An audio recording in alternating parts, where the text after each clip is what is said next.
Cannon, Cadet Lieutenant Cannon from Merville High School JRTC, request permission to present the colors. Permission granted. Color guard, present colors, march. Markers colors, march.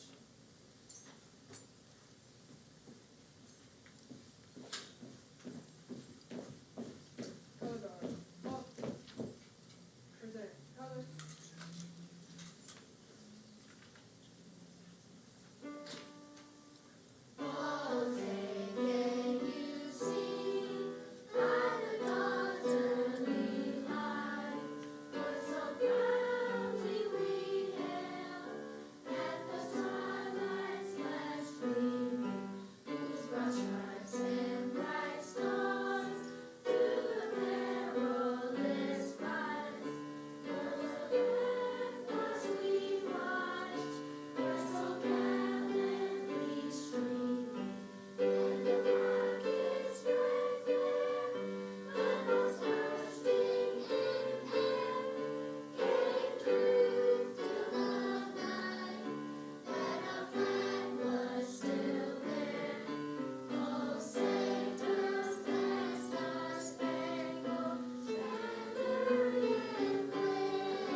Order, colors. Color guard, post.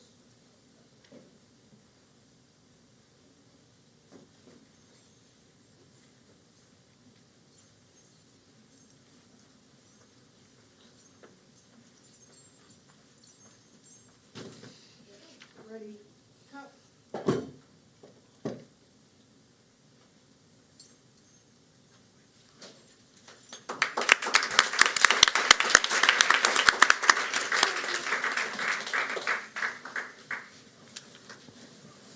So I'd like to thank our student performers from the Leithwalk Elementary School 2019 Glee Club under the direction of Miss Beatrix Greiner. We'd like to thank Dylan Burton, Carter Harrison, Marquise McGregor, Alyssa Palmer, Rita Folks, Jamira Hawkins, Jordan Boney, Sanaya Smith, Dylan Hall, Sheldon Smith, Ayana Garriks, and Dion Walker. Thank you very much. We'd also like to thank the Mervo JROTC, Cadet Commander Kyle Parham, Cadet Promise Cannon, Cadet Zora Cabell, Cadet Laquan Jefferson, and Cadet Derek Rivers. Thank you very much.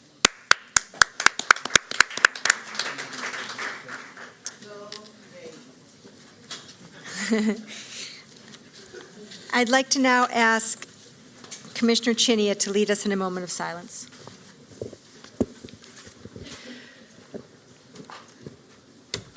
I'd like you to join me in a moment of silence, recognizing the passing of one of our retired administrators from Baltimore City Schools. On May 3rd, 2019, Bridget Dean of Baltimore passed. She was an employee of the Baltimore City Public School System for 39 years, where she served in multiple capacities, retiring as principal of Charles Carroll Barrister Elementary School. Having volunteered tirelessly in her community since young adulthood, Bridget touched and reached countless lives. Please join me, please, for a moment of silence.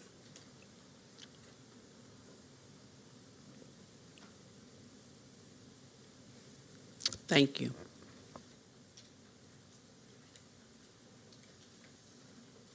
I'd like to have a motion to approve the minutes from the prior open meeting. Moved by Commissioner Bondino, second by Commissioner Richardson. All in favor? Motion passes 8-0 with one absent. Motion to approve the prior closed session summary. Moved by Commissioner Hassan, second by Commissioner Berkeley. All in favor? Motion passes 8-0. 7.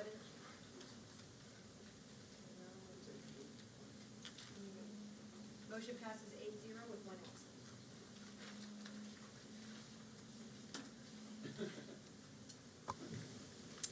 I'm so sorry about that.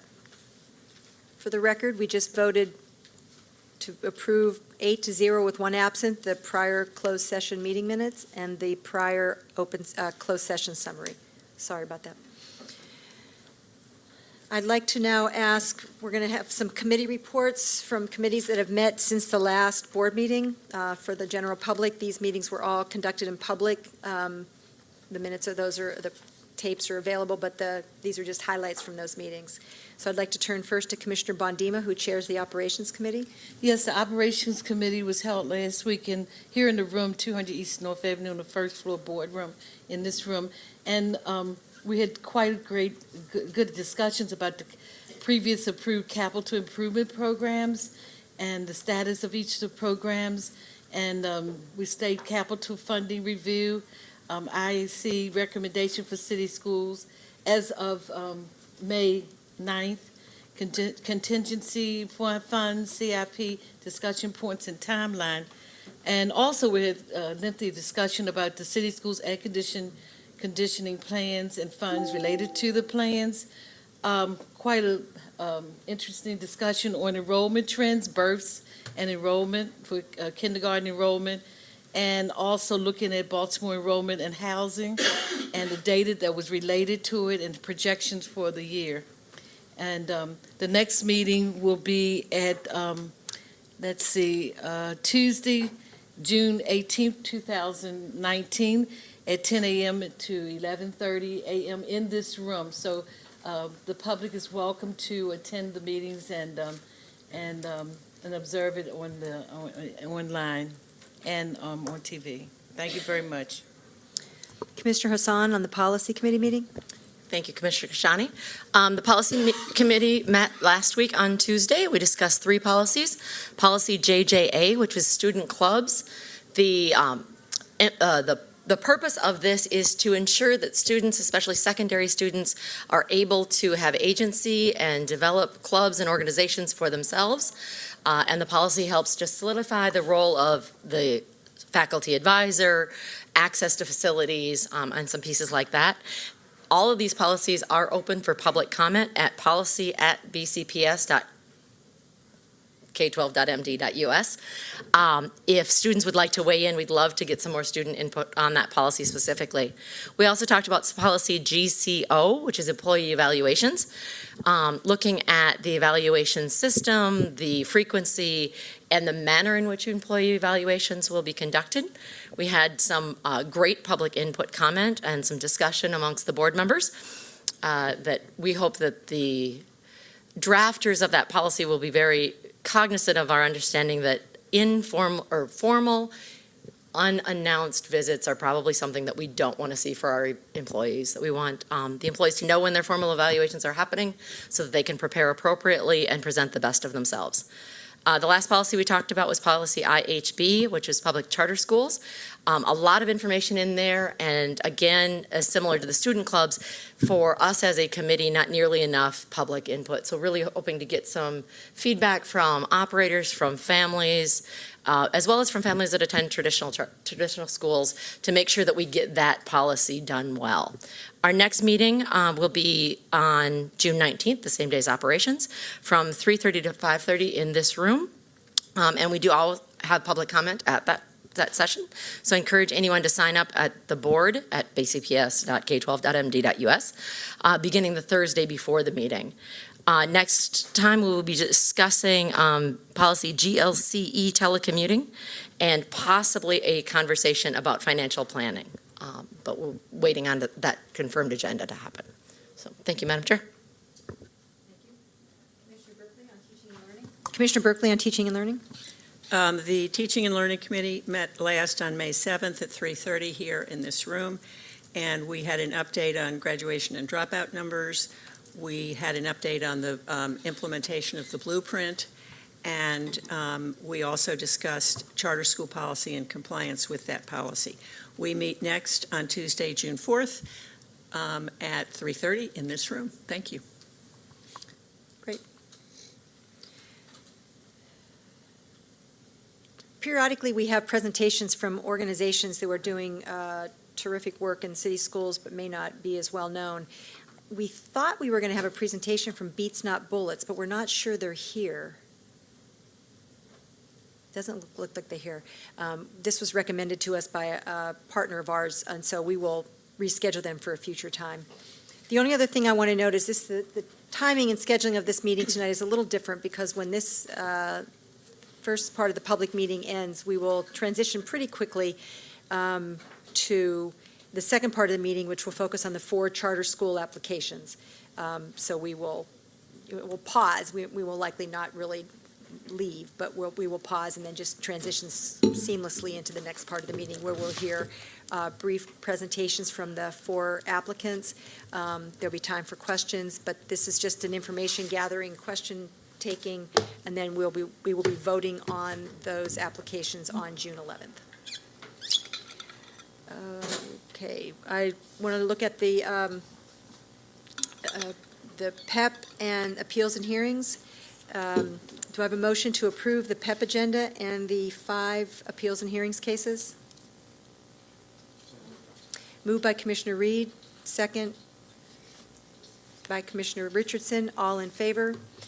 Motion passes. Hassan, Bondima, Chinia, Kashani, Reed, Frank, Berkeley, Richardson. Motion passes 8-0. And with that, I'd like to turn it to Dr. Santelises. Thank you, Chair Kashani. I would like to, at this time, invite Chief Grant Skinner for this evening's PEP agenda.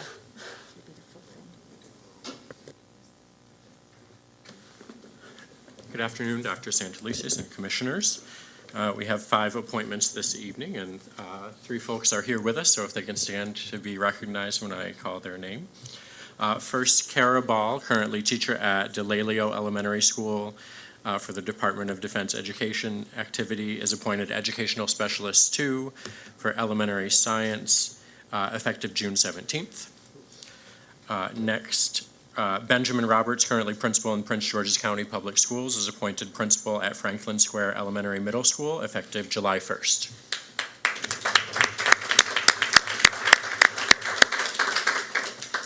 Ashanti Chambers, currently principal resident at Mary Ann Winterling Elementary at Bentley, is appointed principal at Leithwalk Elementary Middle School, effective July 1st. Eugenia Young, currently interim principal at Youth Opportunity, is appointed principal at Excel Academy at Francis M. Wood High School, effective July 1st. And Federico Adams, currently principal at William Pinderhughes Elementary Middle School, is reassigned principal at Youth Opportunity, effective July 1st. Thank you. Thank you. And thank you, Chief Grant Skinner. As is our custom, I would ask, when I call your name, each of the principal candidates who are now officially, after the board takes their vote, will officially be appointed. If you could stand, because school leaders are some of the most important positions we have in the district, I'd like to read a little bit of background on each of our newly appointed principals. So if Principal Ashanti Chambers could stand. Principal Chambers came to city schools from Brooklyn, New York. I will say we shared some Brooklyn stories when we were interviewing.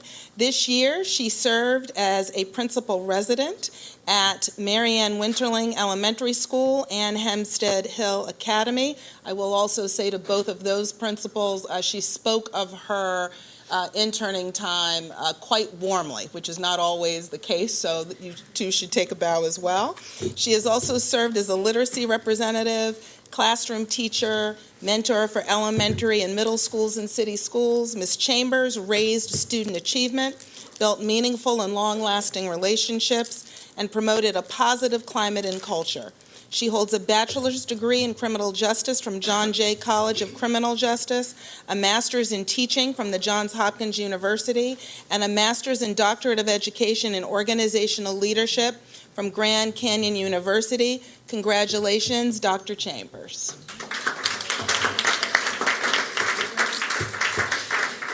If Principal Benjamin Eric Roberts could stand. Principal Roberts returns to city schools from Prince George's County Public Schools, where he served for 2 years as a K-8 principal of Imagine Lincoln Public Charter School. Previously, he served as an assistant principal and student support liaison for Baltimore City Schools. Mr. Roberts began his career in education as a middle school math teacher and guidance counselor in Ohio. Mr. Roberts believes in servant leadership, often reciting his favorite poem, House by the Side of the Road by Sam Walter Foss. He holds a bachelor's degree from Florida A&M, FAMU, and master's degrees from the University of Dayton and University of Cincinnati. Welcome back, Principal Roberts.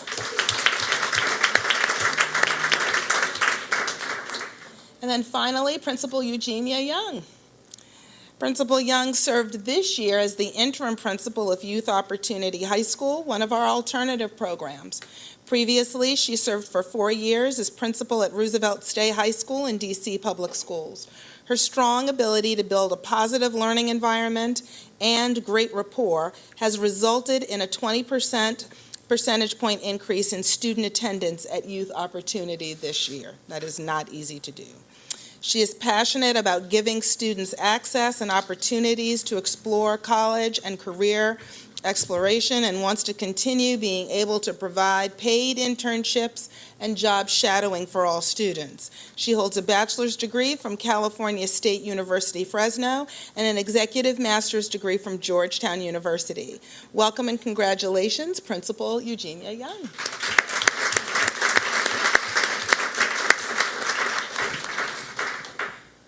Very good. Moving on, I would like to begin my official comments this evening with a presentation about a unique collaboration between city schools and our partners at Baltimore Clayworks. Last September, Baltimore Clayworks initiated a project that gives students with disabilities who attend Baltimore Transitions Connections the opportunity to learn ceramic skills, studio maintenance, and how to prepare an exhibition, along with mini internships on the Clayworks campus as a step towards employment. I am very excited to hear from the students themselves about their positive experience working in clay and talking about what they have learned. Let's welcome City Schools teacher, Ms. Elise Collier, Pat Halley, Baltimore Clayworks trustee and longtime friend of City Schools, Nicole Fall, Baltimore Clayworks community arts manager, Wes Brown, Clayworks workforce development teacher, and our students, Tevin Powell, Stephanie Blades, and Devontae Bay. And if you need more seats, feel free to take some from the row right behind you. That is absolutely fine.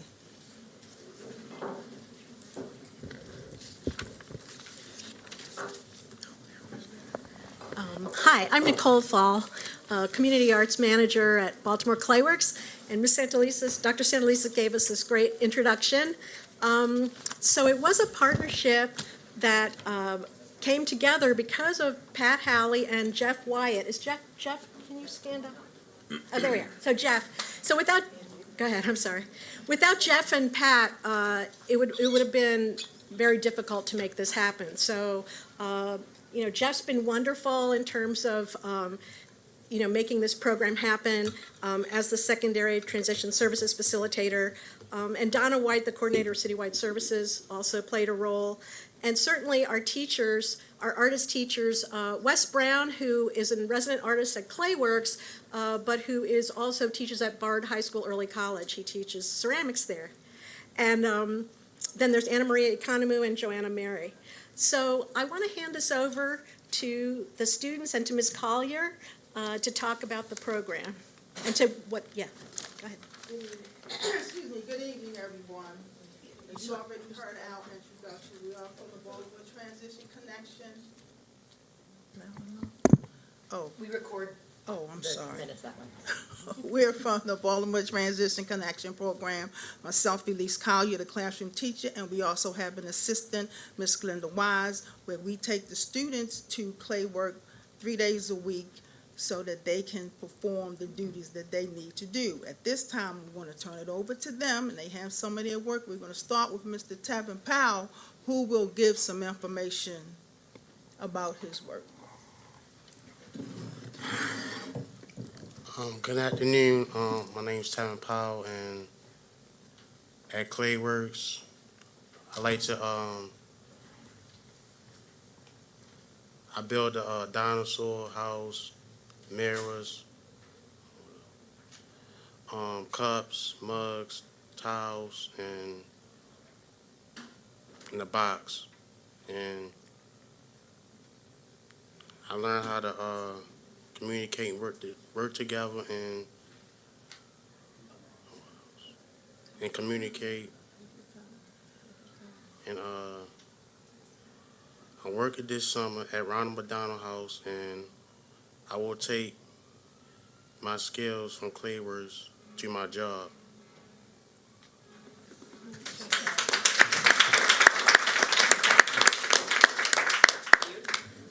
Next, we will have Devontae Bay. Good afternoon. Good afternoon, everybody.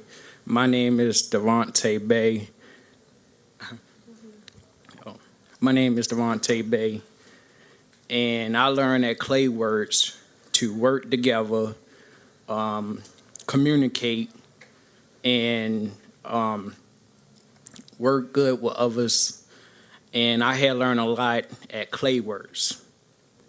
And I had made a box, I had made a W, I had made 2 bowls at Clayworks.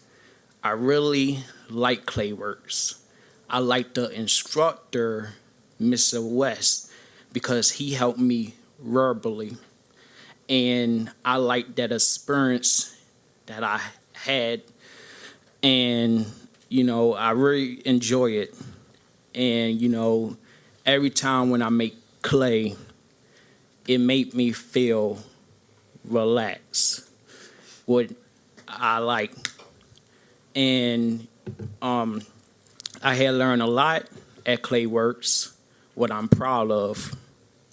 And I'll be working this summer, and I'll be working at the Elephant Restaurant.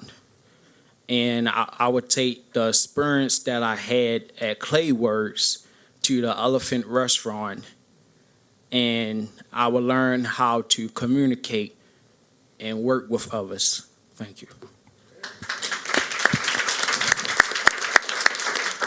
And last, we will have Ms. Stephanie, excuse me, that's my short piece. It is the box that I made.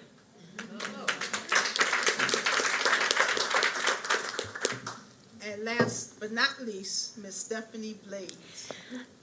Good afternoon. My name is Stephanie Blades, and at Clayworks, I'm an artist like Mr. West, but not as good as him.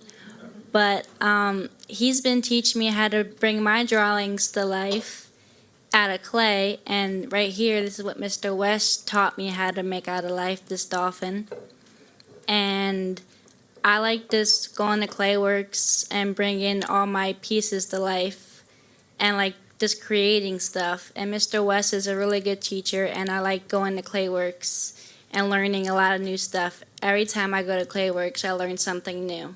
And this summer, they offer me a job for 2 days a week, and I'm going to be working with another classmate too. And I think I can bring the skills to Clayworks, and I think I can bring I think this can turn into a real job, like a full-time job. Thank you.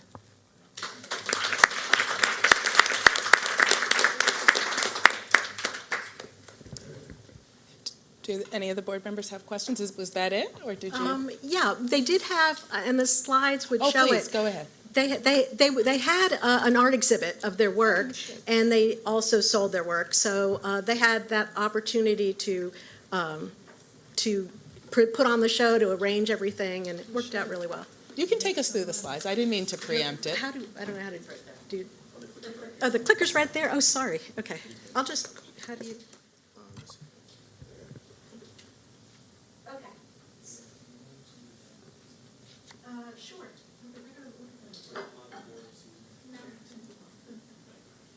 Oh, and the important thing is on the slide is that the whole program has been funded by the Baltimore Children and Youth Fund. Nice. And so you can see there's their teacher, Mr. West, and the students working in the classroom with Ms. Collier. And they're outside drawing on the campus. More classroom shots. And here they are setting up for their show, and their teacher's on the far left, Mr. Wes Brown. And they're unwrapping their work, and they're going to place it in the exhibit. And here is the opening for the exhibit, and they're talking to people who've come to the reception, and quite a few of them sold their work. And so it was really great to see the students feeling, you all felt really comfortable talking to people who came in, and they would show and talk about their work. And they all wrote artist statements as well. And you can kind of see one on the wall there, and Wes is talking to them. And they all wrote artist statements, so they're practicing literacy skills too. So that was it. Thank you very much.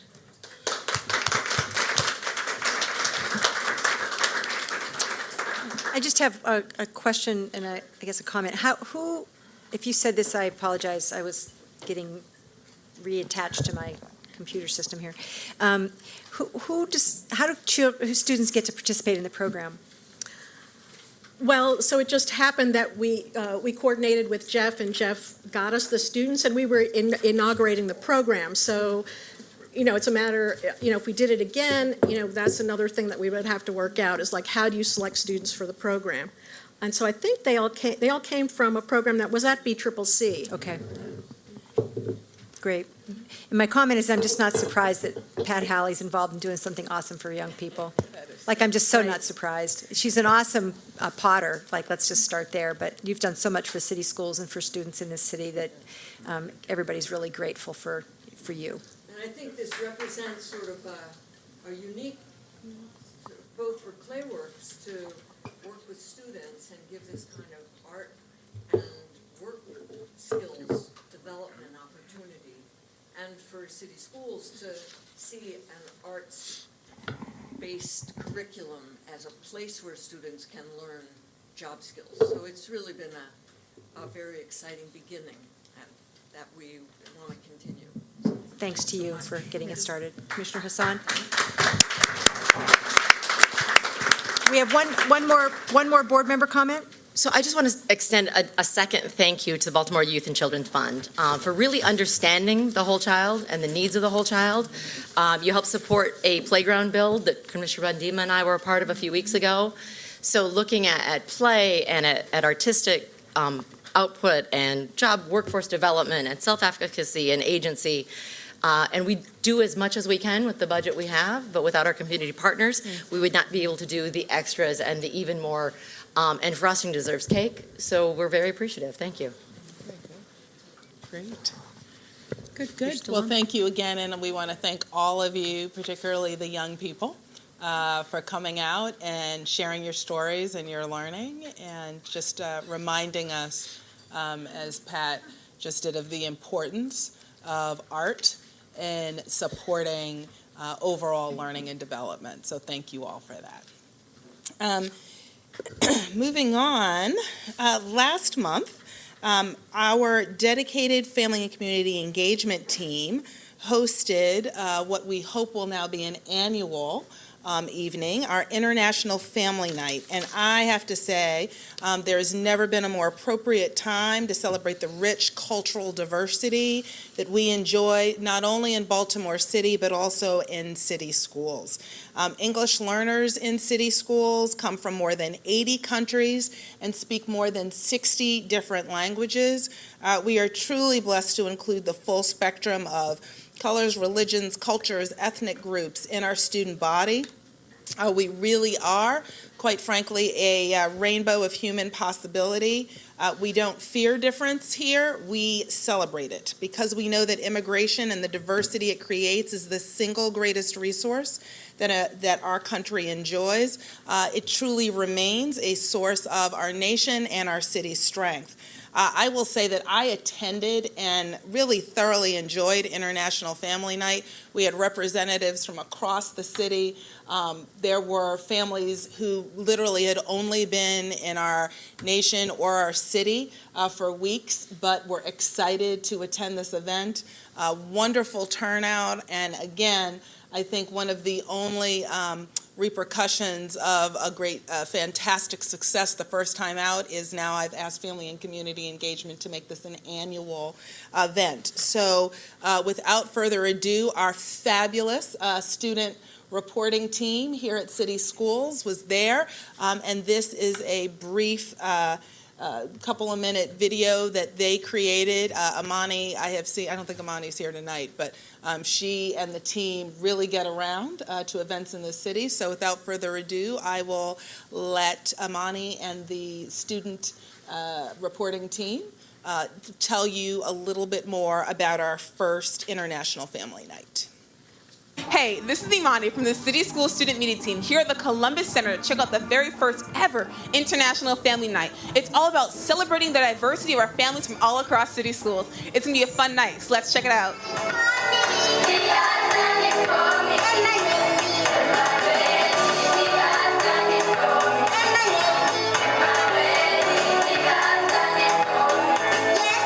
Families coming out, having fun together, right? Being able to celebrate one another, and just like the diversity of our schools and our city is on full display. These are our families. These are City Schools families. I'm excited for see the different I'm so excited too, you know, so I'm so happy.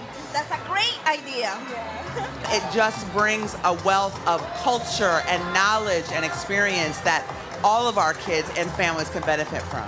It's important for families to be able to come together for good reasons like literacy and just education in general. So it brings you together and it makes life fun in a learning environment. It's important for me to have an event like this because we can see the community, how it's growing and how supportive we can be one to another one. I find a lot of good things here today, a lot of information for the Hispanic community. So can you tell us what the most fun has been for you tonight? Like the songs and everything, talking about other cultures like Africans, Latin, and American. It's important because we want to make people happy, like celebrating for Baltimore Public School. How is food important to a culture? I feel like you can express yourself through food and stuff like that. Food is usually the bonding thing, and in families, that's usually the thing that gets you together. It's absolutely a part of the culture. A lot of different things that, you know, like if this table don't work for you, then this one will, as well as it intrigues you to want to know more. You know, and actually from me being City School alumni, I always support things of this origin. Do you think the information being provided here will be truly beneficial to the families? Oh, absolutely. And you can see like everything from like literacy support, medical information, resources across the city for a number of our families who might be immigrants to our country. This is a great place to get connected, find out how to help your child be successful in school. City Schools really appreciates them. And we are so honored that they have chosen to come to Baltimore City Public Schools and that they bring so rich diversity and history and culture to our district. To feel accepted and to feel important and to know that they belong in the community and that they are all loved. We have just seen some amazing performances, ate some delicious food, and got access to resources for all of our families here. This night was so important because it gives us an opportunity to connect with different families throughout Baltimore City. I'm Imani Humphreys-Torres with the City School Student Media Team. See you next time. Yeah, nicely done. So I really do want to thank again our Family and Community Engagement Team for just fabulous work, the phenomenal student media team, and really all of our international families, which really made that night a success. And by the way, FYI, part of why I was talking that loud was because the music literally was that loud. It wasn't that I had earplugs on and couldn't hear myself. It was quite a joyous time. And then finally, I will end with a reminder that tomorrow morning at 10:30, we will hold our second annual Day of Peace and Remembrance to honor the memory of 12 students who died from violence in this current 18-19 school year. The ceremony will be conducted here at North Avenue on the front steps of the district office and at schools throughout the city. I invite everyone to participate in what is and what was last year a very solemn event, but in a lot of ways, I heard from staff and other participants, was a way for us all to come together to just process in a small way the fact that whenever we lose our city's young people, we lose individuals. We don't lose clusters, we don't lose names, we don't lose numbers. We lose individuals that hold promise and purpose. And so this event is one way that we as the city schools community come together to acknowledge that and acknowledge the fact that we need to work harder to make sure that our city is safe and nurturing for our youngest citizens. And with that, I will turn it back over to Chair Kashani. Thank you, Dr. Santelises. What I'd like to do now is to walk through the items on the consent agenda, including the procurement items. If you want to pull anything, please say what it is and what your questions are so staff can be prepared later in the meeting to respond. First item is under consent is item 8.01, the school program renaming request for Cherry Hill Elementary Middle. Second item is 8.02, school building renaming request, Fairmount Harford.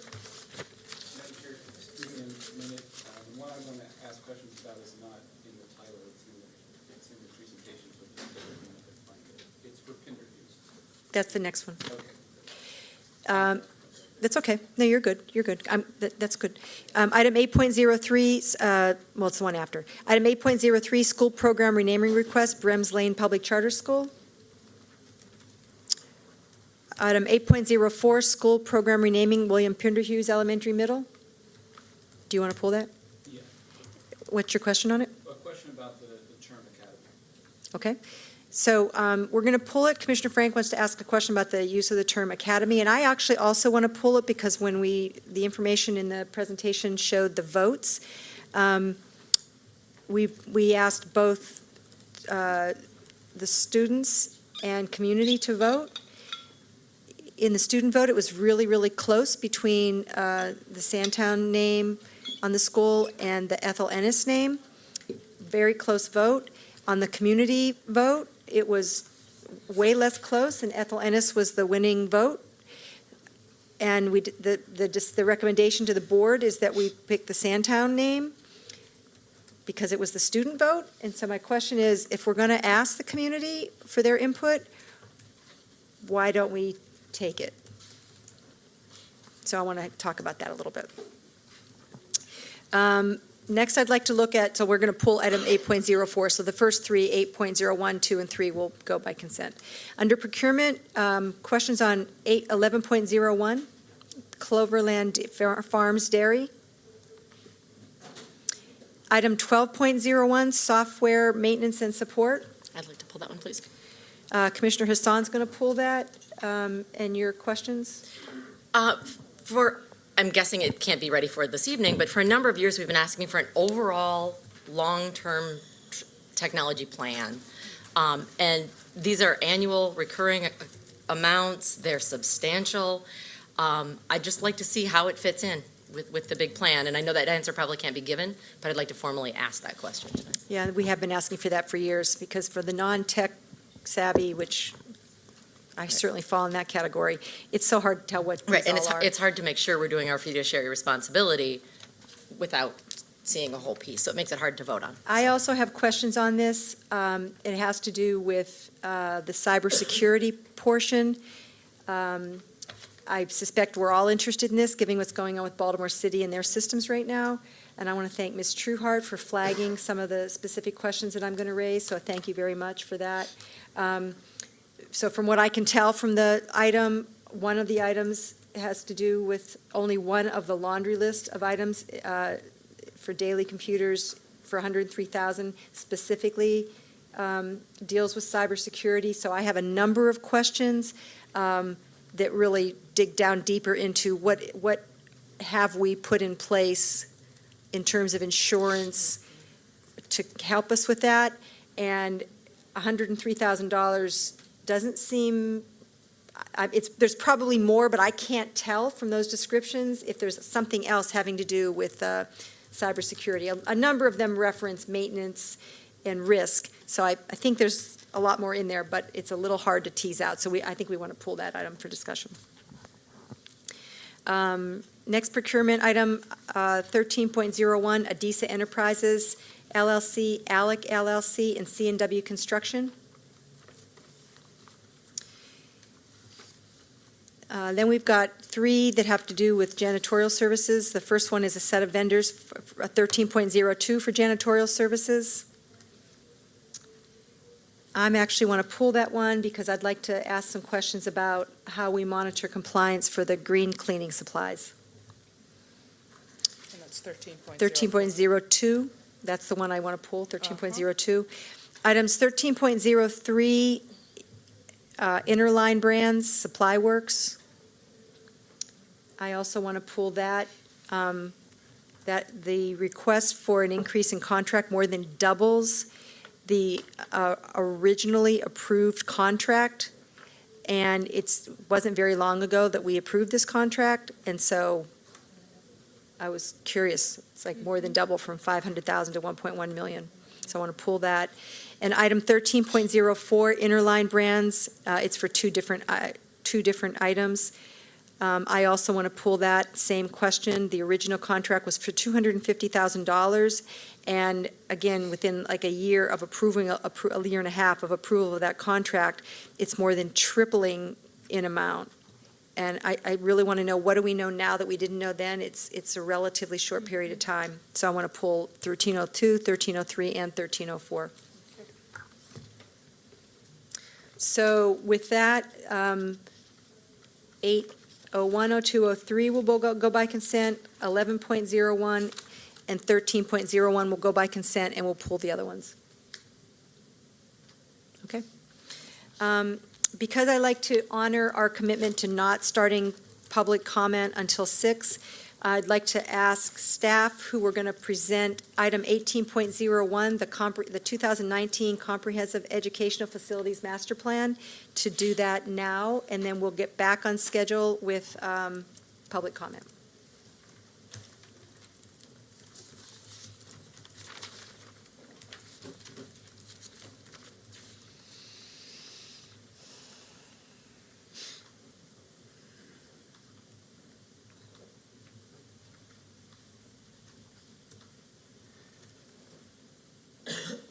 Good evening, Board of Commissioners and Dr. Santelises. I'm Nicole Stewart, the Director of Facilities Planning and Real Estate. And today I'll be presenting the Comprehensive Educational Facilities Master Plan, or the CEF&P, for 2019. So as required by the Interagency Commission on School Construction, city schools are required to submit a CEF&P every year. It's primarily a tool for communicating how facility goals and guidelines are aligned with academic goals.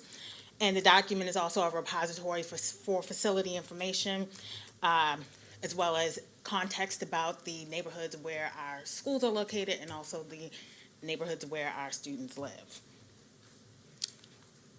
So as part of the CEF&P process, facilities planning, we developed the 10-year enrollment projections. We developed the utilization report that is also required by our MOU as part of the 21st Century Agreement. In addition, we also provide demographic information about what's happening across the city. And so what we're doing this year is digging in a little bit more on those enrollment trends and births and enrollment and how those things are related. We're also looking at the intersection between enrollment and housing, and then since we now have a number of 21st century schools that are open, we are producing what are just basic profiles with facility information so that we understand sort of the movement of students into our new buildings, as well as how well those buildings are utilized. And we're just continuing to expand data visualization and story maps, and so we'll just give a snapshot of what we're doing there.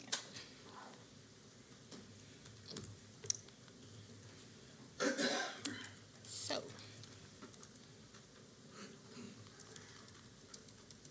I'm not quite sure what's going on with the slides. Okay. Okay. I don't know.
Okay, it's working now. All right.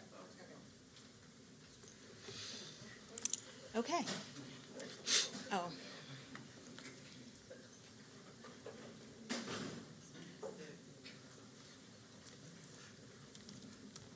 Okay.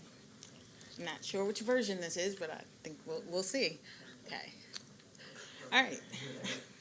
All right. So as many of you, as I mentioned before, we will just be sort of just going through what the enrollment trends have been and just digging a little bit deeper on the connection between enrollment and demographics. And as you all are aware, we are in our fourth consecutive year of enrollment decline since our most recent peak. And what we've found is we've been exploring these different factors. We have looked at how that trend correlates with other things that are going on in the city. So to understand that relationship, we look at a number of different factors. We look at the number of births. We look at birth rates. We look at kindergarten enrollment and capture rate. And what we found is our past, current, and projected enrollment is definitely being driven by births. What emerges is really these two time periods that I just wanted to spend a little bit of time talking about what happened during those time periods. When we look at these different data elements, it's more helpful to look at the general trend. If you go and look at any specific year, all the different elements might not be changing in the same direction or at the same magnitude, but definitely what has emerged is these two different time periods prior to the most recent recession and then right after the recession. So prior to the recession, which was in 2007 through 2009, nationally, birth rates had reached their peak in 2007. In fact, that's the highest birth rate ever recorded in the U.S., and we see those similar trends in Baltimore City, where we have an increase of births. We have really what is just emphasizing how different these trends are. We have not seen a capture rate this high in the last 40 years of data that we looked at. The average capture rate between that time period is about 70%. And so what you see in those years, a little bit prior and during the recession, is these huge increases in capture rate, birth rate, and births. Can you just define capture rate, please? So capture rate is the number of births divided by K enrollment 6 years later. So then what we see when we look at the time period just after the recession, we can see that all of those trends are reversing in terms of the number of births. So we experience large birth declines. The birth rate has gone down to what it's been in previous years. The capture rate is still a bit higher than it's been over time. I do partially attribute that to, as I said, not everything changing in the same year. And we know that the birth information that we have is a calendar year and not a school year. So I think that also plays into why we might continue to see a higher capture rate for those years when we're experiencing those declines. But we can definitely see, along with those birth rates, that decrease in kindergarten enrollment during that time period.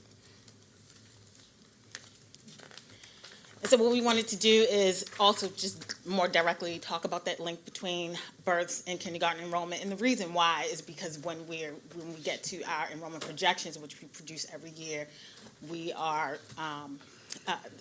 will likely continue to see some of these trends impacting enrollment.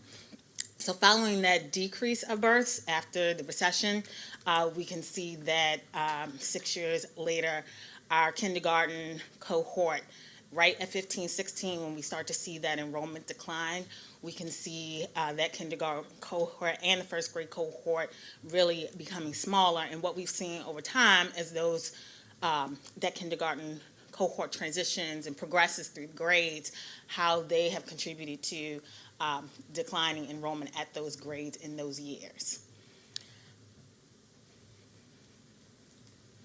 And so these numbers here are year-over-year changes. So as an example, in school year 16, kindergarten decreased by about 600. And so one question we've gotten also is about kindergarten enrollment across Baltimore City. So how much of this is students attending private schools? So what we did is we used American Community Survey data to then map by the community statistical areas the neighborhoods that have, and the counts of neighborhoods, or the counts of kindergarten students attending private school across all the different neighborhoods. And we can see a couple different things. One is that for those that do have higher numbers of kindergartens attending public school, they're concentrated in the northwest area of the city.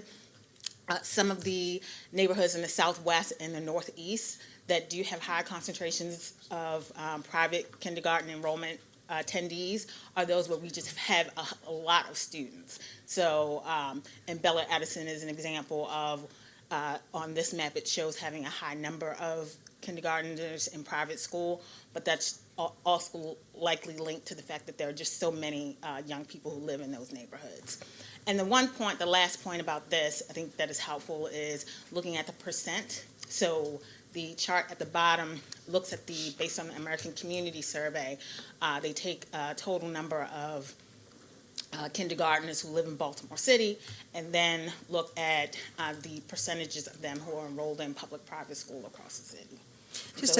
Just a comment, a question here. This is really helpful information, particularly just some of the trend data on births, and it's just helpful. It just also flags for me the work that was done by the Enrollment Task Force, particularly, I think, Annie's group, who honed in and said, that's our target.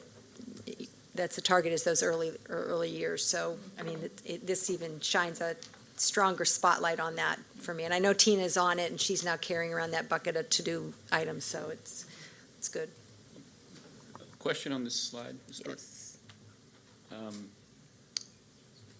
Am I misreading it? The column 13 to 17, 8,341 children were enrolled in our schools, and in the previous years it was 7,170. So that looks like very positive news among what is relatively grim. Am I misreading it, or is that accurate? So that number is the total number of kindergartners who live in Baltimore City. And then that number is pulled directly from the American Community Survey. So we will get to some more specific information about what the numbers are within the school district, but this one is more so to show the rates of the kindergartners who were in public versus private.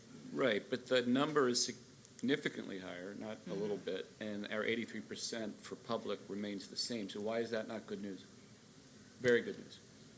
So it is good news, but it reflects the birth rates that Dr. Stewart was Yes. referring to before. So that's the period of time when the birth Yes. rates were particularly high. So there were more students being born, and so that's why the number went up. So it that reflects 13 to 17 route probably reflects more of 13, 14, than Yes, 15, exactly. 16, 17. Okay. Yes. All right, and so to further understand how these births and kindergarten enrollment is playing out in our current and previous enrollment. So those students that kindergarten cohort that would have came in school year 12-13, they are now in 6th grade. And so what we see when we look at the change in enrollment from our most recent peak of 14-15 to 18-19, we can see that those elementary grades are where we're experiencing just the largest raw change. And then when we get to the cohorts that were a part of that time period when births and kindergarten enrollment was increasing, we can see that between 4th and 8th grade, that trend is pretty consistent in terms of those numbers increasing. So at 6th grade, if we look at the difference, we actually have an increase of 6th graders, the raw number of 6th graders, even though when we look at the grade progression ratio, it is about 95%, where the average has been about 98% in the past 5 or 6 years. This data is incredibly impressive, and I want to thank you for bringing it to us. I have to confess that I'm having a hard time with the narrative versus looking at these charts, which I just am not getting. So for me, and maybe others, you did it before, could you just take an example like you did, pick a number under a year and say, here's this and here's that, and that supports what I just said, so we can understand the numbers. All right. So if you take a look at the kindergarten enrollment from when we had our peak kindergarten enrollment to now, we can see that the change has been from about 7,200 to 6,200. So almost 1,100 decrease in kindergarten students from that time period where we had that huge increase. And so then when we follow those students through the grades, so in school year 12-13, having a little trouble seeing the screen, the kindergarten enrollment was 7271. And so then if you follow the bold line diagonally, that'll be how many of the students from that cohort are now in the next grade. And so now, in school year 18-19, those students are in the 6th grade. So John Doe, who was in 12-13, is there in school year 19, and others have dropped off, gone somewhere else? Right, so we do normally have based on our grade progression ratio, that's normal, that we have that type of decrease over the grades, right. But the important thing here is more so thinking about how this relates to our current enrollment. So a question that we get all the time is what's happening at 6th grade? What does that transition at 6th grade look like? And it's a bit complicated picture because of just this particular time period and how the enrollment is impacted by births. But could I just also say, when you say normal, we don't mean normal as in accepted, that's how we want it, that's how it will occur. We mean that is the past pattern that we are trying to disrupt through the work of the enrollment task force, correct? Yes. Great, thank you. Yes. Thank you, Nicole. Going back to the transition sixth grade at 6th grade. Okay, when we go across from SY 13 for kindergartners to SY 18, that's based on births. So we lost 1,000 kids. So that's what the numbers are. Okay, but when you go down to 5th grade, SY 18, that's based on other exogenous factors away from births, correct? Right, so part of it is a number of things. First, it's the births, but then it's also the grade progression ratios. So how many students are exiting the district over time. But then, yes, there are other factors other than even at kindergarten. So I mean, so across we can't control, but that line going down from 72, 71 to 62, 69, hopefully we can find the factors and control that, correct? Yes. Okay. Mhm. All right. Okay. The delta that, Yeah, the top that, is that matters a lot is the 72, 71 No, this is, minus the 59, 66, but it's over time. right? Yes. Because they entered kindergarten in 12, 13, and by the time they get to sixth grade, we've lost 1,305 students. Yes. That's the number I'm worried Right, about. right. Okay. So it's the diagonals that matter. We can, Yes. we can, We we can- can hope to control. We Yeah. can't control everything. but we Yeah, can I hope mean, to. ideally, Yeah. technically speaking, you could increase your capture rate for kindergarten, but it's already high. It's already high. Well, it's returning back to sort of average levels at 70%. Yeah, right. That's what's happening 70 right now. And let me just. Oh, I guess that's the mistake I was making with the number Yeah, Andy pointed yeah. out. I was looking at that 83% in public kindergarten. Right. Whatever, I don't want to, Right, I'm just and- starting to understand it, so I don't want to confuse myself Yeah, if she gets a again. capture rate of 75%, she's happy. But we're getting 70. Right, And maybe a few more kids too. right. But I do want to just step back a bit and just preface this. But the reason why we're going through this is that at least part of what we do is do the 10-year enrollment projections, and all of this information about kindergarten enrollment, grade progression ratios feed into that. So when I get into the slides about what the projections look like, this will help inform why they look the way that they do. In addition, just even emphasizing what has happened during this really unusual time period just before and after the recession and how that's playing into our current enrollment. Definitely not to say that what we're doing currently doesn't influence and won't influence what happens with enrollment over time. It's just giving some context that we hadn't previously put forth, and to also explain what the enrollment projections look like right now. I know you desperately want to move forward. Just another question. Sure. I've talked a lot about, I know other commissioners feel strongly about the integration between the projections that we do related to enrollment and the population of the city in general. Yes. And the city's loss of population, and the city's going through the same exercise as we are. They want to increase that population, so they're investing in neighborhoods, they're investing in things that they believe will keep people here, and schools are a big part of that. So how does that play into either the look back or the look forward in terms of what we lost, 5,000 or 6,000 people at Yep. least in the interim census. Mhm. So some of that, that's an exogenous factor. People leave the Yes. city, they're no longer sending their kids to our schools. But how is that factored into these projections or analyses of things that we can control and not control related to the loss of population for the city in general? So we will be looking further on in the presentation about the connection between enrollment and housing. So I will say that while the overall population isn't usually included, what we've had to do this year was establish a floor in terms of when we look at our enrollment projections. We do a 3-year average, and we took of enrollment and also grade progression ratio. We did a number of things to change the methodology this year to look at a longer trend, because if we just looked at 3 years, I don't think that it would be reflective of what we actually expect to happen.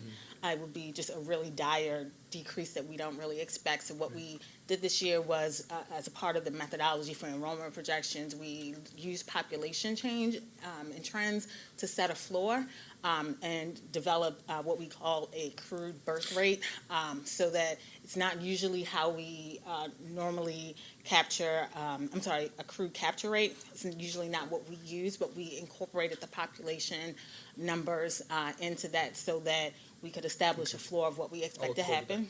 And then what we are doing is, as I said before, this is really just a summary level information. What we want to be able to do is to start to take into account some of these exogenous factors, as you mentioned, and start to really drill down on what that relationship between births and enrollment is, so we can start to understand things like permits, population, how many students under 18 actually live in a city when we start to develop these trends beyond sort of this basic summary that we've done looking at just enrollment and kindergarten enrollment and births during this time period. Okay, thanks. Right. And so now that we looked at what happened in the past, we are looking at what's happening going towards the future in our enrollment projections. And what we see when we look at the most recent year of birth data is that we are expecting another decline. We experienced another decline similar to that decline in 2009 and 2010. And so then that plays a part in our enrollment projections.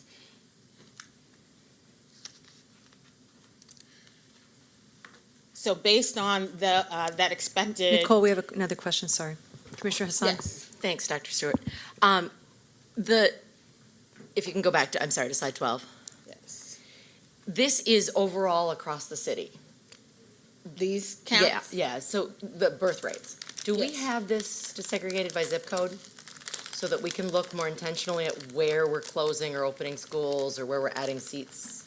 So we don't have well, we could develop them by neighborhood, but yes. Not necessarily immediately, but I think it might be helpful, long-term planning and looking and saying, okay, yep, we know we're going to have this dip, but if we're going to have a dip that's bigger in a particular geographic area, helping inform the city of that. And right. Certainly. So, That's a good idea. thank you. And so when we get to what the enrollment projections look like for the next 10 years, we start by looking at this kindergarten enrollment and what the projections look like based on what we just saw in terms of the expected decline in births. So we do expect to hit a decline in births in school year 2023, and so that's when the kindergarten cohort would enroll from the most recent year of births that we saw where there was a decline. But we do expect that the kindergarten enrollment would then level out at about 5,700. And then this is the chart of projections by year. And so I just want to preface this with a number of things. First, projections are not promises. We take into account a number of different things like births and capture rates, but it definitely does not tell the full story of what's happening in city schools. It also is a long time period. 10 years is a long time to project enrollment. And what we find is when you get beyond 5 years, the more recent trends that you base your projections on, they then become compounded over time. So we did try to adjust the floor of where we think the enrollment may decrease, but it's still reflecting a decrease, but one that is not necessarily fully informed by all the things that are happening. Right, and this just reiterates what I just noted in terms of the limitations of doing 10-year enrollment projections. And, you know, we aren't the only LEA who experiences a bit of frustration around doing enrollment projections for 10 years. So that is something that the other LEAs also talk about, thinking through what the methodology is and what to include. So that's not something that's unique to Baltimore City. The only thing that is unique is we just happen to be in this the last few years declining enrollment. And so how do we account for that? So, as I said, you know, there are a number of things going on in city schools impacting enrollment policy and various other enrollment initiatives across the district, from creating the new engagement office, the continued promotion of early learning, the day of play that was mentioned earlier. We have a new welcome center that's coming online, the expansion of varied programming, aligning pre-K offerings across the city, continue to look at the middle grade strategy and the enrollment task force, and continue to look at ways to re-engage students who are in the district. So I would temper the enrollment projections as a starting point for based on the information that we have. So in terms of utilization targets, part of the reason why we do the enrollment projections, we also have to look at utilization projections as part of the 21st Century Buildings Plan. And as you all are aware, we have an 86% target for school year 1920. So there are a number of ways that City Schools is moving towards that target, a number of the portfolio changes over time. This is a list of all the things that we've done just in the last year. And then when we get into how that's changed the number of seats that are in the district and what the utilization looks like, we can see a number of things. One is that the number of seats that are coming off line this year is greatly contributes to that. So almost over 5,000 seats. So we're surplusing Dr. Roland Patterson, Lake Clifton, Harriet Tubman becomes swing space, and Gilmore has also been surplus. So that contributes to a decrease in the number of seats, and that actually allows us to reach a utilization for 1920, a projected utilization in 1920 at 87%, where our target has been 86%. Dr. Stewart, is there also a companion analysis on the purposeful loss of seats around charter closures? Do they also result in, they don't affect the utilization So rate? if they're not in our buildings, no.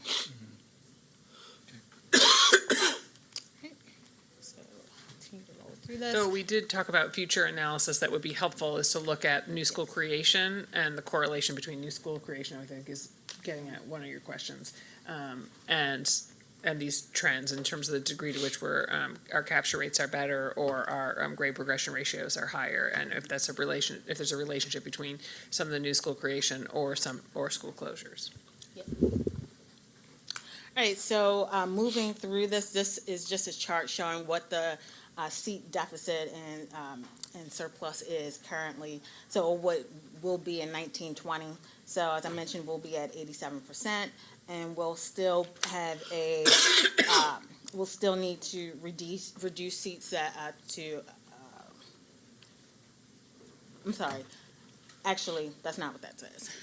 So this just shows what it is in the current year. But what we should remember is there'll also be seats coming online as a part of 21st Century. So we will have in the further years out after 1920, we'll have some additional seats based on new 21st Century buildings opening. So that will play into what our utilization looks like long term, coupled with what the enrollment projections indicate.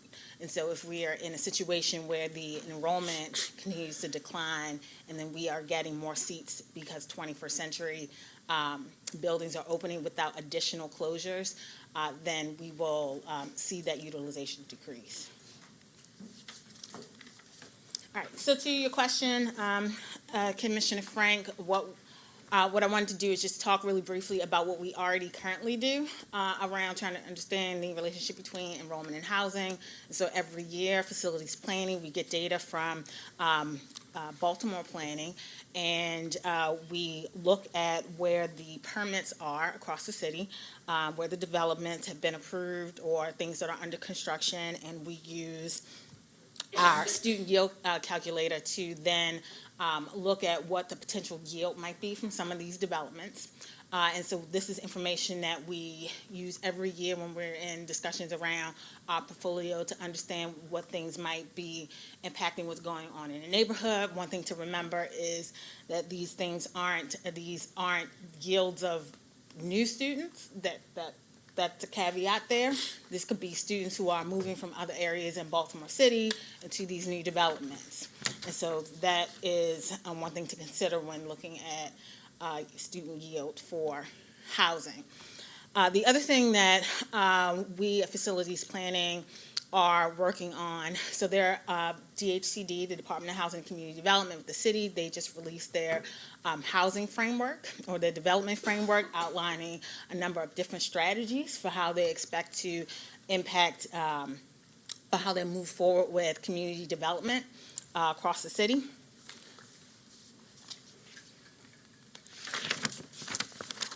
And so the framework is implemented through the neighborhood sub-cabinet, which is coordinated by the mayor's office. It includes a number of different public agencies, community development, finance institutions, and it's really about coordination across those agencies in order to develop a really holistic view of community development across the city. And so city schools, the Department of Planning, we've been participating in both the neighborhood sub-cabinet and the middle neighborhoods work group. And really what we've been doing sort of in these first steps is identifying what that intersection of those major initiatives and city schools looks like. So as a part of the neighborhood impact areas, which are mapped here, we look at what is the intersection with the actual schools that are in those neighborhoods, which include 2 21st century schools. So part of it is sort of just beginning to understand the context. And then the next piece is really providing that context in order to inform policies and programs and funding that these different initiatives are taking on, including the middle neighborhood work group, which is a work group of the sub-cabinet. So initially just looking at what the middle neighborhoods are across the city, based on the housing market typology and looking at the different zones that intersect with those neighborhoods.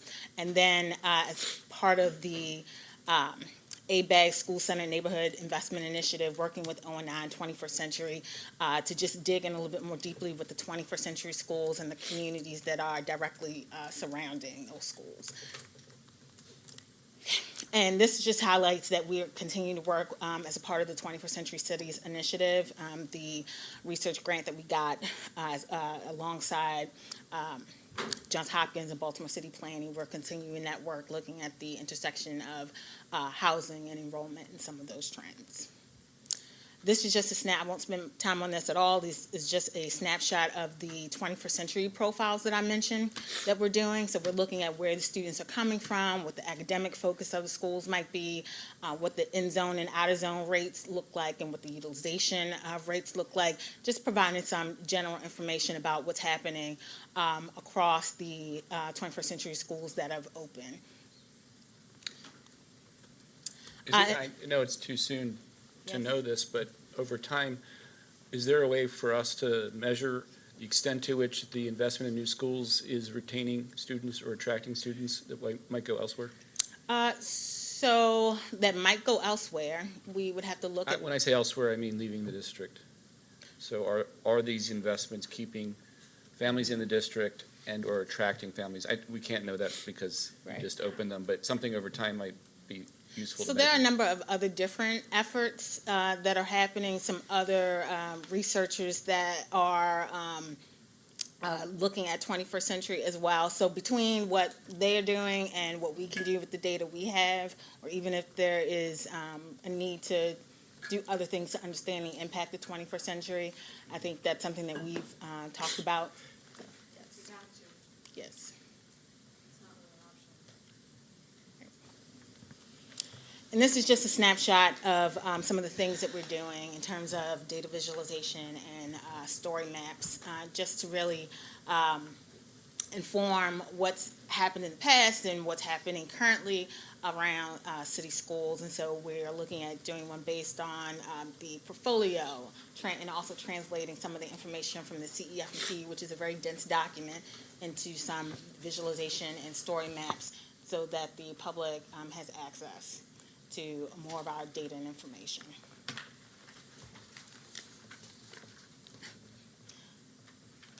And just some of the other highlights, what's in the appendix here that we didn't get to is some more information about transitions at 6th grade, so understanding that transition from 5th to 6th and how students are exiting the district, what neighborhoods they live in. We'll also be doing that at for the 8th to 9th transition. Some more information about in and out of zone cohort analysis, because these trends that we've talked about today are trends citywide. but there are different things happening in different neighborhoods and different zones across the city. And so digging in there so we can understand what's happening at different schools or in different zones.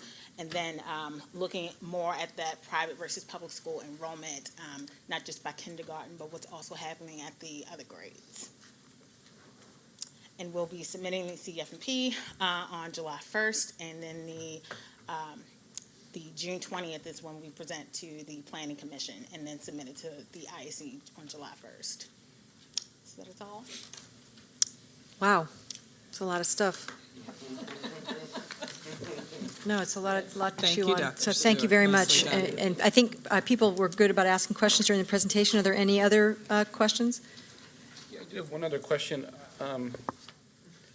which is, again, not this year, and it's very impressive, and thank you for bringing it to us and presenting it in a way that we can understand it, so thanks.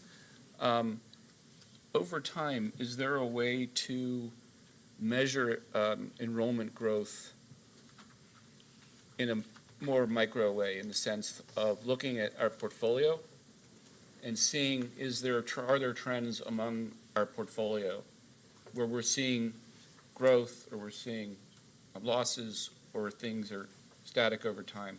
So we can get a sense, and the public can get a sense of where these big losses are occurring, and maybe there are no trends. Maybe it's just across the board. But maybe there's information that would be helpful for all of us if we knew that, in fact, these trends, there are places where the trends are different from they are aggregated across the city. And why is that? And what might we learn from that? So it'd be useful, again, next year maybe, to look at that as a metric and something useful that would inform this. Commissioner Bondima, then Commissioner Yes, Richardson. Dr. Stewart, this sounds like a deja vu from last our operation meeting. Yes. And what we're talking about here is exactly what we talked about before. Doing a good qualitative study would be interesting to connect the quantitative, qualitative together, because there's a lot of pieces here that would be just interesting. And we talked about that a lot at the operation meeting. Commissioner Richardson. I wanted to piggyback off of Commissioner Frank's comment to also look at where in the district we have high demand for a product, right? And use that as information to possibly replicate so that we could capture more students or families who want that particular, thing that school's offering. So.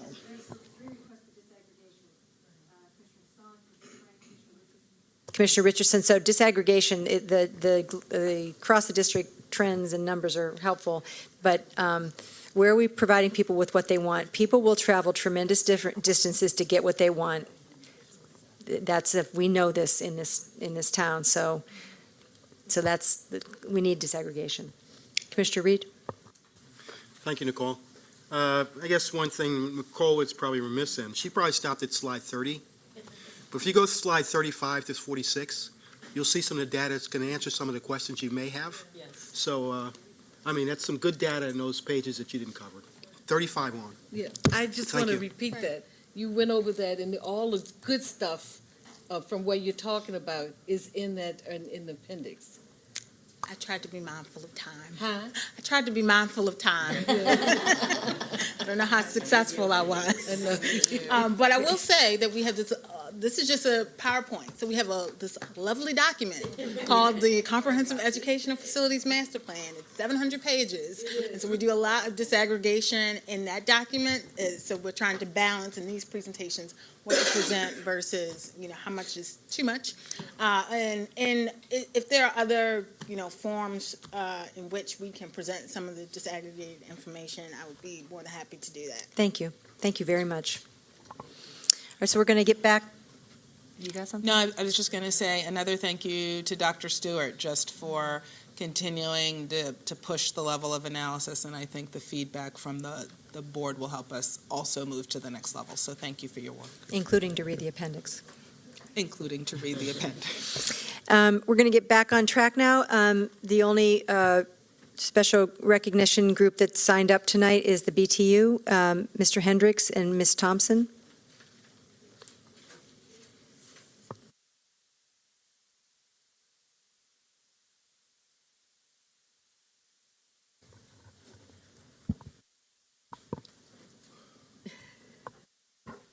Got it right this time. Except the orange shirt. You missed that. You know what? I'm just saying. I got you. You got to share that joke with everybody because I know they probably think we're crazy. You're right? Yeah. So, first of all, that last presentation just wow. That was a lot. So I commend all the work that you all do. First of all, Madam Chair, Madam CEO, board members, once again, I saw you 2 weeks ago. My name is George Hendricks. I'm a field representative at the Baltimore Teachers Union. I'm joined here today with Mr. Corey Gaber. Y'all probably know who he is, but that's Corey. I've been working with Corey quite some time because he's one of my building reps at one of my schools. Commissioner James Hassan actually alluded to a lot of what I was going to talk about today in reference to the policy meeting that was held last Tuesday.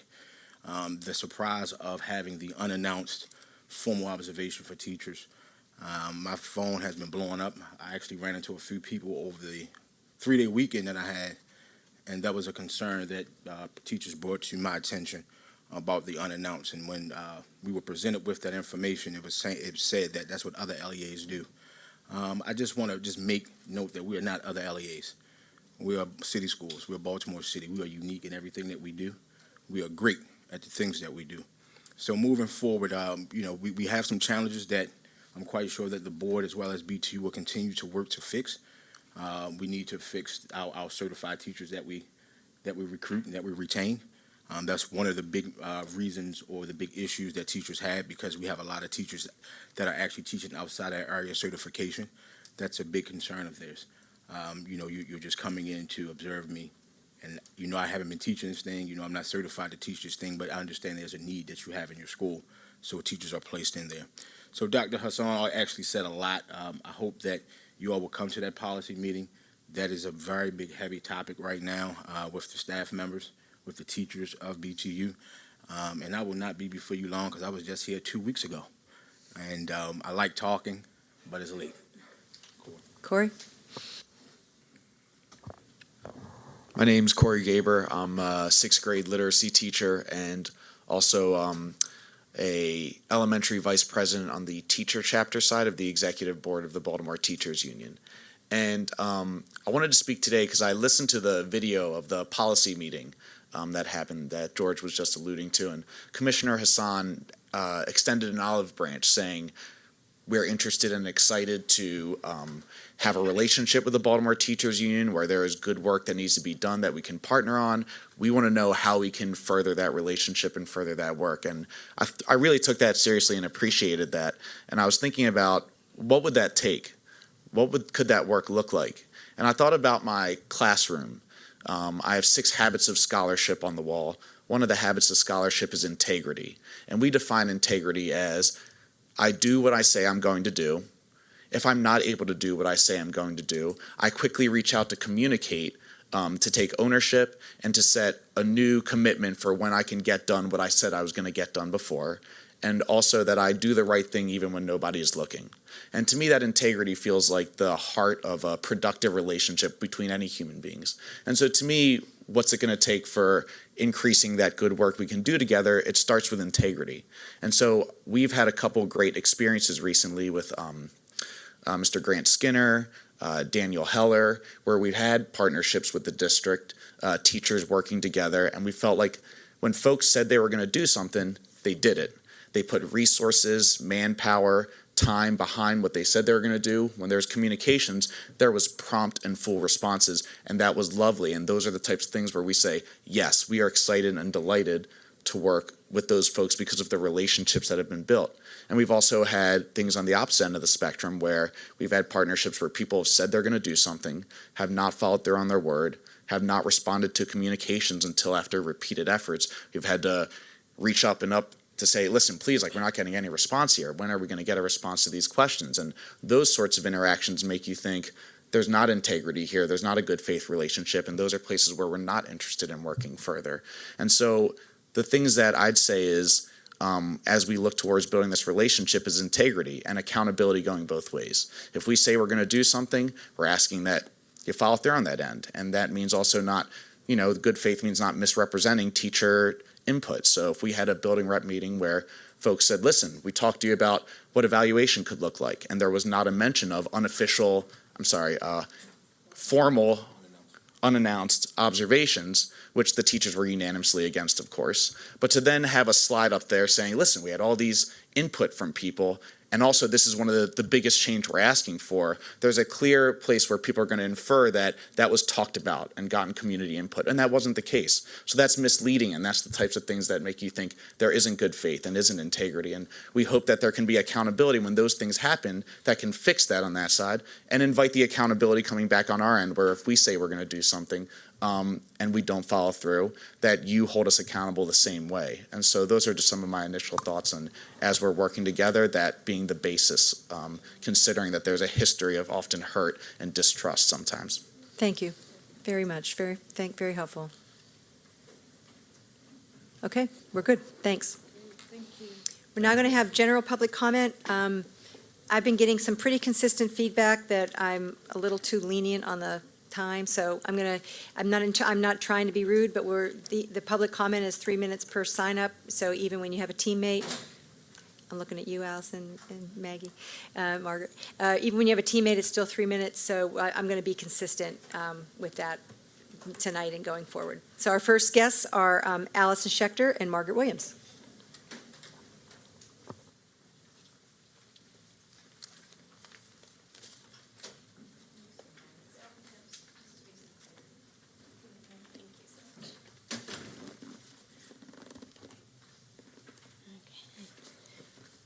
Good evening. For the record, I've never gone over time, but thank you. Hi, I'm Allison Schechter, founder and director of Baltimore Montessori Public Charter School. I'm speaking here tonight to follow up on the request submitted and presented 2 weeks ago to increase our enrollment cap at Baltimore Montessori. It's interesting timing after the presentation tonight on enrollment, because what we are hoping is to get this request approved on June 11th so that we can be a partner in the enrollment strategy. We have continued, our students come from 26 zip codes across the city. So as you say, people will travel for a methodology or school that they're looking for. We continue to have over 1,000 students on the wait list every year, and about 50% of those are at the early childhood level. Our request is to be able to increase at the pre-K and kindergarten level by being able to add 4 classrooms that will increase access at that point, and then also still have seats available to have access at 6th grade. Something else I would like to note is not only can we help to increase the capture rate that you've been speaking of and provide a high-quality early childhood option in time for Kerwin recommendations, also 50% of our enrollment at that level comes from private school and homeschool. So it is a way to bring more revenue into the district and to provide a high-quality option and partner with the district on their enrollment strategy. I would like to pass it off to Margaret Williams, who's an early childhood expert we're so fortunate to have in our city. Good evening. Thank you, Chairman Kashani and members of the commission. It's a real honor to be here. Thanks for the time, which I hope I will not use up. I'm the executive director of Maryland Family Network, the state's foremost advocate for care and education issues for children prenatal to age 5. I'm also, full disclosure, a member of the Kerwin Commission and honored to be so. I don't have to tell you the first 5 years last forever. 90% of the brain is grown by the time a child reaches age 6. Learning is cumulative. What you learn today builds on everything that came before, so it is absolutely critical that children have a wonderful start in life. In Baltimore City, there are roughly 750 regulated providers of early care and education. So that's where most children birth to 5 are in Baltimore City. Less than 10% of those slots are of high quality. So expansion to early care and education slots through Montessori Public Charter, for instance, is really critical, and I urge your favorable consideration of this request. Thank you. Thank you very much. And to both of you for all that you do. Privilege. Seriously, no, it's back at you. Thank you. Our next guest is Keisha Goodwin.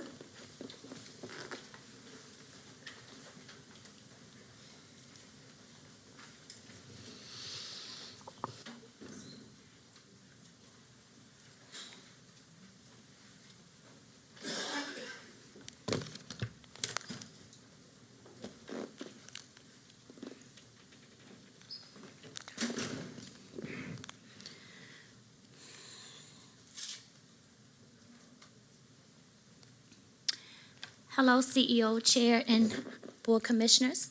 Today, I'm here to discuss the accuracy of community thoughts conveyed on policies to the school board meetings. After attending several meetings, then listening to presenters for those policies discussed, what transpired through the meetings has brought about great concerns. So basically, I'm saying I attended several meetings, and then I went to a school board meeting, and the presenter presented the policy, and then they discussed what transpired in those community meetings. However, it was not quite accurate, and in that regard, I have concerns. We all know that distrust causes disengagement. This school year, stakeholders mentioned in the grading policy meetings that they did not want district nor state mandated assessments included in students' quarterly grades. Also, teachers who attended those meetings said that if they were to be responsible for inputting weekly grades, that they wanted to also have extra planning time to do so. However, these thoughts were not conveyed during the grading policy presentation in a school board meeting. Another community meeting took place on April 2nd. In reference to the sex discrimination policy. In that meeting, stakeholders discussed for a lengthy amount of time about bathrooms, time spent on sports, and also some time was spent on pronouns when it came to our transgender and identity piece. However, the Title IX presenter only mentioned a part of the discussion that took place after the meeting was adjourned about student discipline. And just to mention another community meeting, because it is good to mention meetings in series, this meeting actually was canceled without notifying the public and not rescheduled, and there was not another date rescheduled for it, and this was the graduation requirements meeting. I expect that in the future, community stakeholder engagement will be more meaningful and transparent in the information that is delivered and received by the district and will be presented to the school board with integrity. Thank you. Questions, comments? Thank you. You always make us aware of something that we probably didn't know. Thank you. Thank you. Our next guest is Kim Trueheart.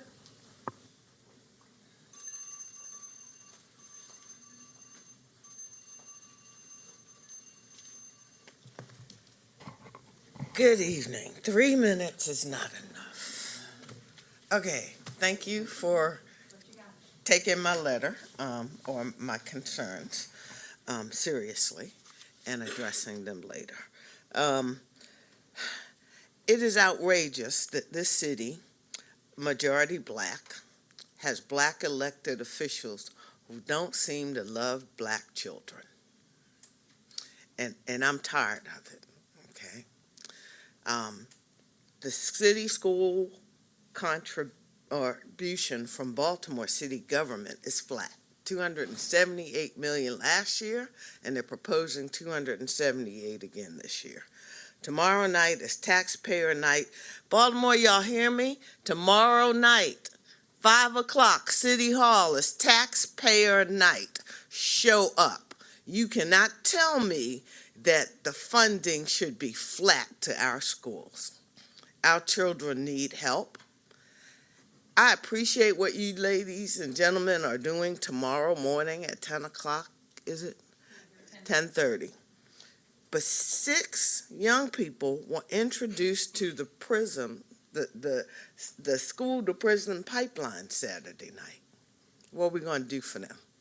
Honor and memorialize the 12 who left us? But there are 6 who are about to just get into all kinds of craziness because they were arrested in the harbor Saturday night. Let's reach out to them as well. Principal Eugenia Young talked about her student paid positions and whatever she's doing. I'd like to hear more about that. Sounds like it's integrated in her curriculum at her high school. And I don't know if that's just or is that something that will move with her into her new position? But I think it's worth looking at. I love Dr. Stewart. And she needs to go down to the Department of Planning, but we'll talk about that later. No, what do you mean, leave here to go there? Oh, okay. We'll talk about it. The deal with that is, as our student population and city population decline, is the folks who are left poorer? And if so, if we can articulate that somehow, because as far as I'm concerned, the poorer we get as a population in the city, the more needs our children have, the more costly it will be. And I think it is critically important that if you're going to do these kinds of analytical machinations, that you present to us all the data. Because right now, declining enrollment, is it poor people need more services? Does that make sense? It does. And the last Kim, point, I'm gone. The last point is, I need data. I got a grant from the Family League along with another 100 or so people, and they're asking me to key in data about city school students, and I'm refusing. Y'all got the data, give me a flat file with the names and the grades and the schools, because this is absolutely ridiculous. Kim, Data. No, I hear you, and I apologize for going over, but I need data. Got it. And we had another call for disaggregation of the data. Our next guest is Chris Pabst.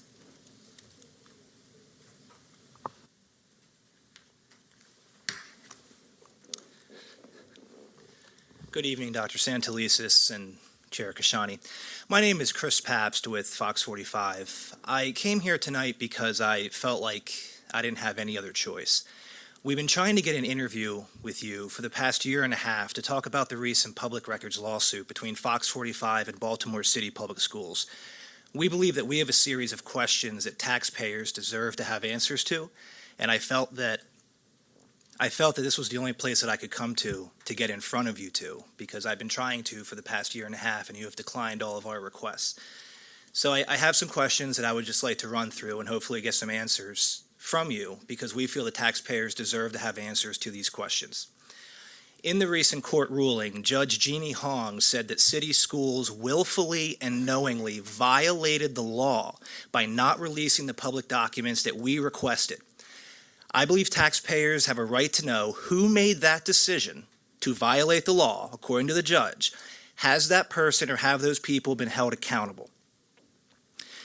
This school board and Dr. Santelises is constantly saying that city schools does not have enough money. Can you explain why you did not release the documents when we requested them? That decision cost taxpayers $175,000 that the judge ordered this school board to pay Fox 45 for legal reimbursements. What do you say to taxpayers who had to pay that money? Do you owe them an apology for spending their money in such a way when you're constantly asking the state for more money because you say you do not have enough? Both of the internal investigations that we requested, the most two recent ones, at NACA and at Calverton, found that grade changing is happening in Baltimore City public schools. Those are the documents that you did not want us to have and did not want us to read. We now have them as a result of this lawsuit. And your own investigator said grade changing is happening. What is this school board doing to address those concerns from the investigator and the conclusion that he reached? My last question is this. Your own investigator gave a series of recommendations in the NACA and the Calverton investigations, suggesting that the school board tackle the issue of grade changing, address policies in grade changing, address regulations in grade changing. I would like to know what this school board has done in response to your own investigators' recommendations concerning the investigations at NACA and the investigations at Calverton. I appreciate your time tonight. Fox 45 appreciates your time tonight, and I hope that we can get some answers for taxpayers. Terrific. Thank you for coming. Any questions? We're good. No answers? Not right now, no. And we actually, Mr. Pabst, as I referenced outside, will continue to reference you to our statements that we've made in the past. We have answered, and you are more than free, which I will say again, for the public. You can submit your questions to Ms. Fullerton, which is the process, and we will continue to provide you answers. But thank you for coming this evening. So if I send you an email Thank you so specifically much for asking for coming. who made the decision to violate the law, you will send me an answer? You can submit, Mr. Pabst. You are more than free to continue to submit your questions. Thank you. Thank you.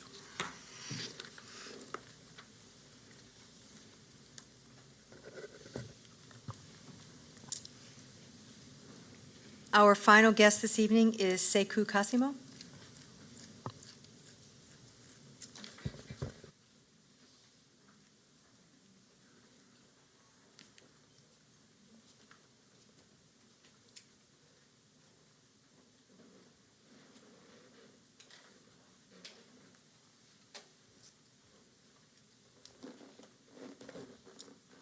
Madam Chair, Dr. Santalisa, and Commissioner.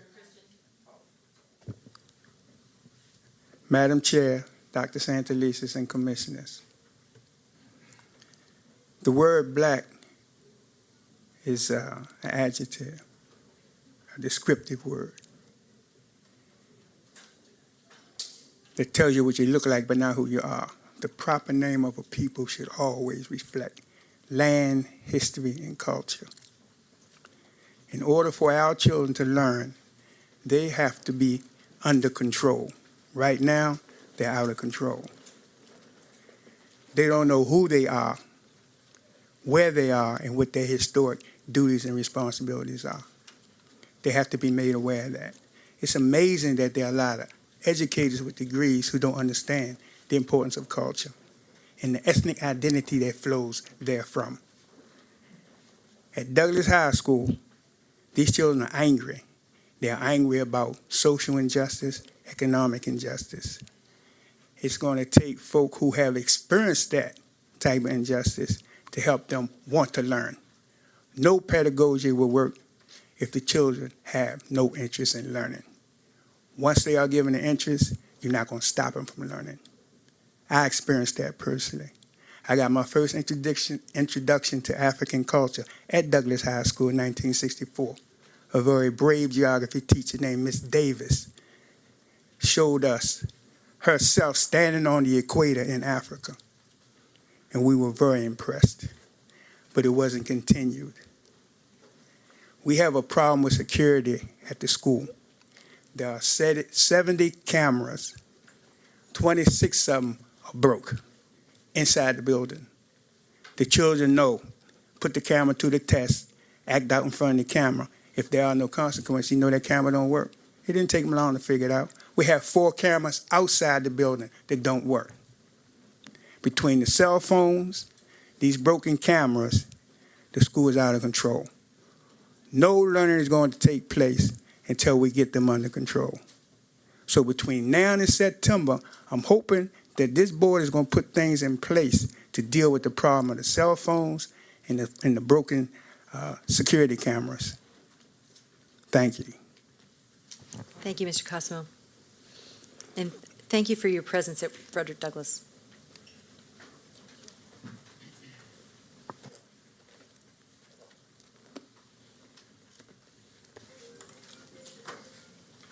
As a result of the public comment, I'd like to ask board members if there's any additional items they'd like to pull from the consent agenda.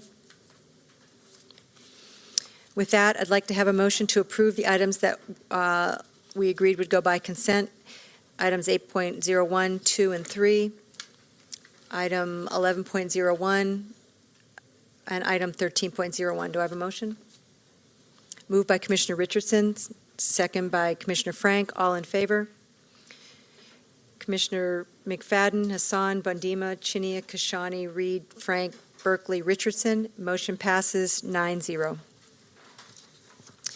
We had a number of items that were pulled. First one is item 8.04, the school program renaming request, William Pinder Hughes Elementary Middle. Andy, you and I both had questions, so when Angela's ready, you can just ask yours first.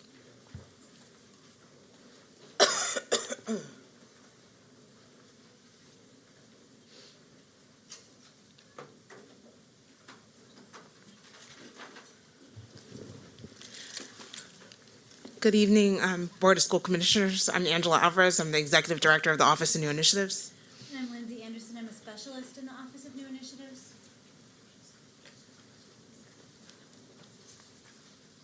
So thank you. I don't have the presentation in front of me, but it was, again, as I say often, the presentation was terrific. The process you followed was really outstanding.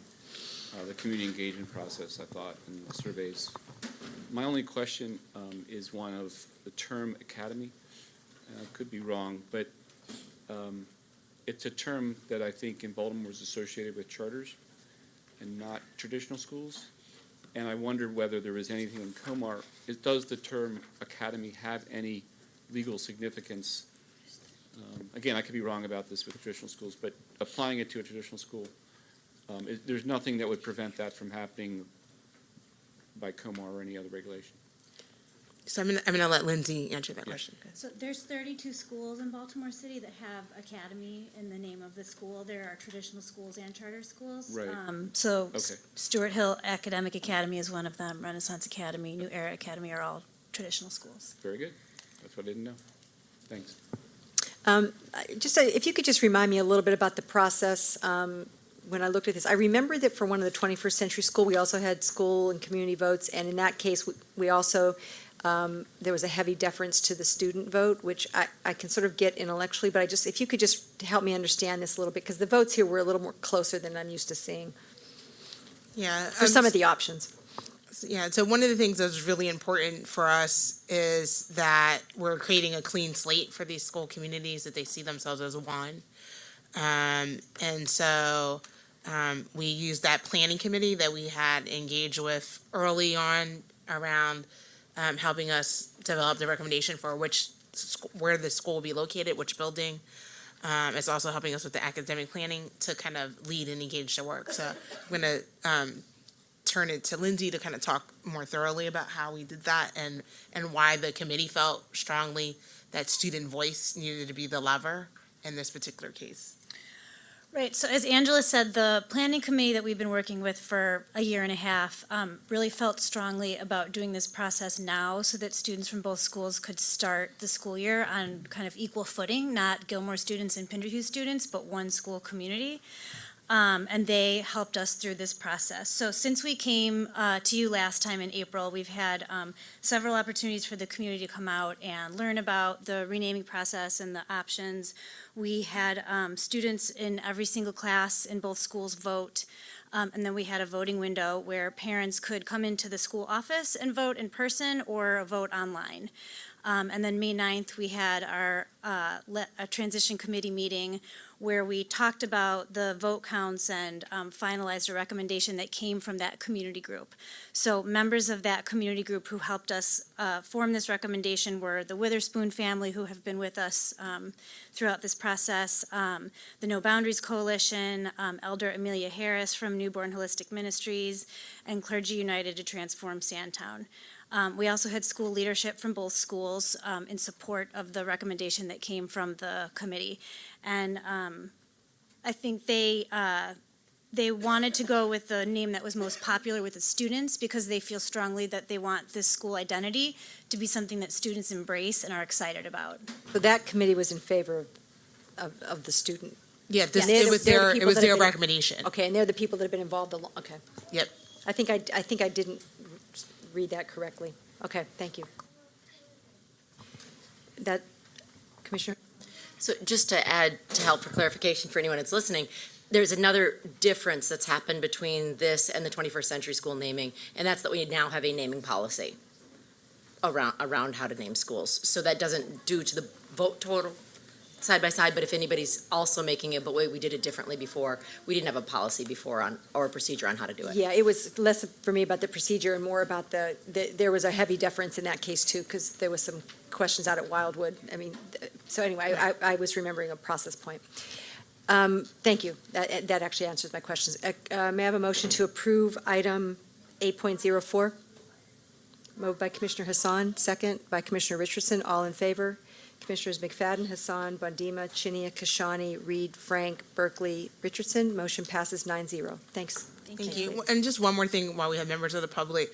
For historic names or names of significance within that community, we're in conversations with the community about how to name parts of the building or how to honor those people within the building.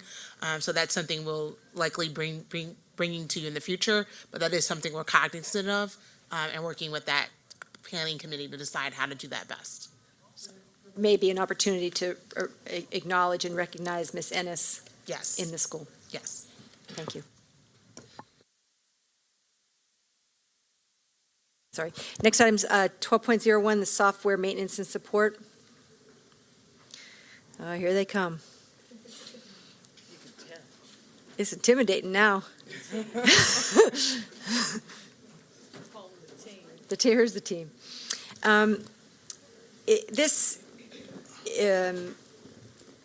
This is less about my general lack of technological sophistication. So, because we could be here all night trying to explain this all to me. I do think that we do need a full, I'll let Commissioner Hassan re-emphasize this, the request of a full picture of all of how this all fits together. But there's a lot of items on different vendors doing different things. I'm not questioning that they all matter, even though a full matrix would help me understand how it all fits together. But in light of what's been in the news a lot about the security or absence of security on our city government systems, from my reading of that list, it looks like only the daily computers for Palo Alto 5250 for content filtering and firewall. It looks to me like that $103,000 item is the only vendor on the list that deals with cybersecurity. Is that true? And if A, is that true? And B, is $103,000 all we're spending on our cybersecurity? And then I have a series of sub-questions. Yeah, you're both smiling and probably laughing at me and shaking your head, so that's a good sign that the answer is no. Good evening, Commissioners. Sashi Budula, Interim Chief Information Technology Officer. Number one, in the last operations meeting, we presented the comprehensive IT technology update, and we also spoke about the strategies, what we're working on and everything. But we can definitely circle back on that and make sure that we provide some information around how these things tie up. We can definitely do that. Going back to your question, security is built into every line item, what you see in that, right? For example, ERP, obviously you have to rely on that vendor to make sure you're getting the latest updates as those patches, making sure our systems are protected. You have antivirus, making sure our end user devices are protected. So there's a lot of security items pretty much in every of the line item which is mentioned there. Yep. So then, specifically on cybersecurity, so that's helpful. So it's not a one line item thing. It's part of all the items, vendors, contracts, I get that. But specifically on cybersecurity, and again, I'm playing off of what we've also been reading in the newspaper, do we self-insure against cybersecurity threats? We have a cyber, a policy right now, insurance policy. We just did it last month, so we have that in place.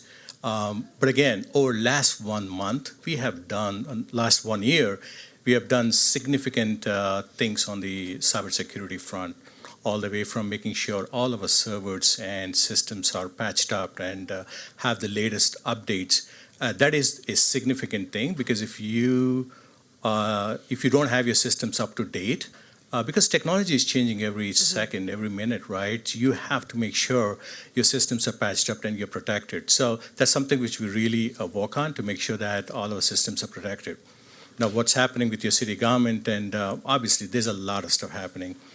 So we spend a lot of time making sure our systems are protected. Okay.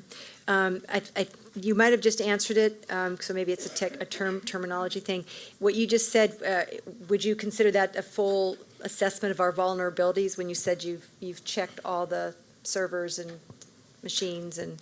Yes, and I guess I should just ask it straight up. Have we done a full vulnerability assessment? Yes, we did a complete vulnerability assessment of all of our core infrastructure to make sure they have the latest patch set and they're up to date, to make sure that we are protected with the threats what we have from the cyber, bad actors, I would say. But again, I would say, Commissioner, that cybersecurity and protecting the system is a journey, right? You're good, whatever you're good today, but it's changing every day. It's evolving every day. The cyber criminals have become very extremely smart, and they come up with different ways to attack you. And we want to make sure we are ahead of the game and investing the time, resources, and making sure everything, our systems are protected, and making sure our employee data and student data is protected at all times.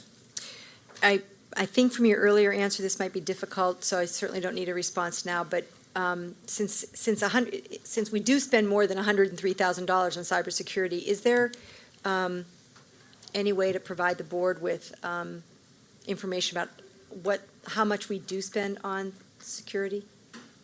Yeah, I can provide a breakdown of that. That But would again, just to give you a high level, like today's board letter is about software updates.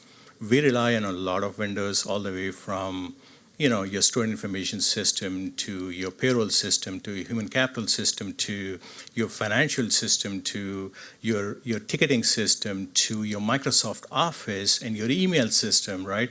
It's a whole laundry list, and we have to provide this software or pay these vendors to make sure that all those patches and updates, what I was talking about before, we get that from our vendors so that our systems are protected. Okay. I would say an estimate of that would be helpful, Yeah, sure, absolutely. just to give us like our own little security you're giving me security and comfort now, but it'd be nice to know that it's a number, that it's a big number. Sure, absolutely. I'm sorry, that's a very unsophisticated way of saying this, but that's, you know what I mean. Sure. Do you have anything else you want to say about this? No, just to reiterate the desire for the board to get an overall arching Sure. plan. IT really impacts everything, operations, HVAC, our distribution of our police force, assessments, curriculum, instruction, all of it. So to be able to see and ensure that we are advocating enough resources for maintenance, for upkeep, for professional development, for assessment of fidelity to implementation, those kinds of things, because it's a lot of money, but it's also such a vulnerable point for us to be able to make more informed decisions. It's really hard for me to vote on it when I don't know sort of how is this transactionally getting us to a big, hairy, audacious goal, and sort of how are we hacking Baltimore City Schools to find IT solutions for challenging opportunities and problems. And so to see that big picture would help me be able to vote with more confidence on a $4 million change on an annual basis. So. Okay, do I have a motion, or you have a? Now, are we speaking to ERM? Is that basically what we're talking about? Basically, we're talking about risk and cost of risk, cost relative to risk. So aren't we talking about enterprise risk management in terms of what we need to look at? Unless I'm looking at something different. It's a term of art, I don't. No, again, what I can answer is the from the cyber insurance point of view, Commissioner Reed. But again, enterprise is, risk is a much larger thing, Because we're worried about the whole system. That's a way to boil it down. Call it what it is. Do I have a motion to approve item 12.01? So moved. Moved by Commissioner Reed, second by Commissioner Richardson. All in favor? Commissioners McFadden, Bondima, Chinia, Kashani, Reed, Frank, Berkeley, John Richardson. All opposed? Abstentions? Motion passes 8-0 with one abstention. Thank you, gentlemen. I'm going to guess that, Blaine, are you going to be for 1302, 1303, and 1304? Okay. Oh, there we go. Sorry about that. On the janitorial services, 1302, I noted that each contract is to comply with the Maryland Education Annotated Code with respect to procurement of green product cleaning supplies. I just was curious, given the fair student funding and principals making decisions all across the city about their janitorial services and their vendors, how do we monitor that? I mean, it's a big deal to have kids not exposed to the toxic chemicals in the cleaning supplies. I think that research is pretty well documented now. So I love it that we're, especially with our sustainability policy, that we're there and it's now written into the contract. But I am curious about the monitoring of it.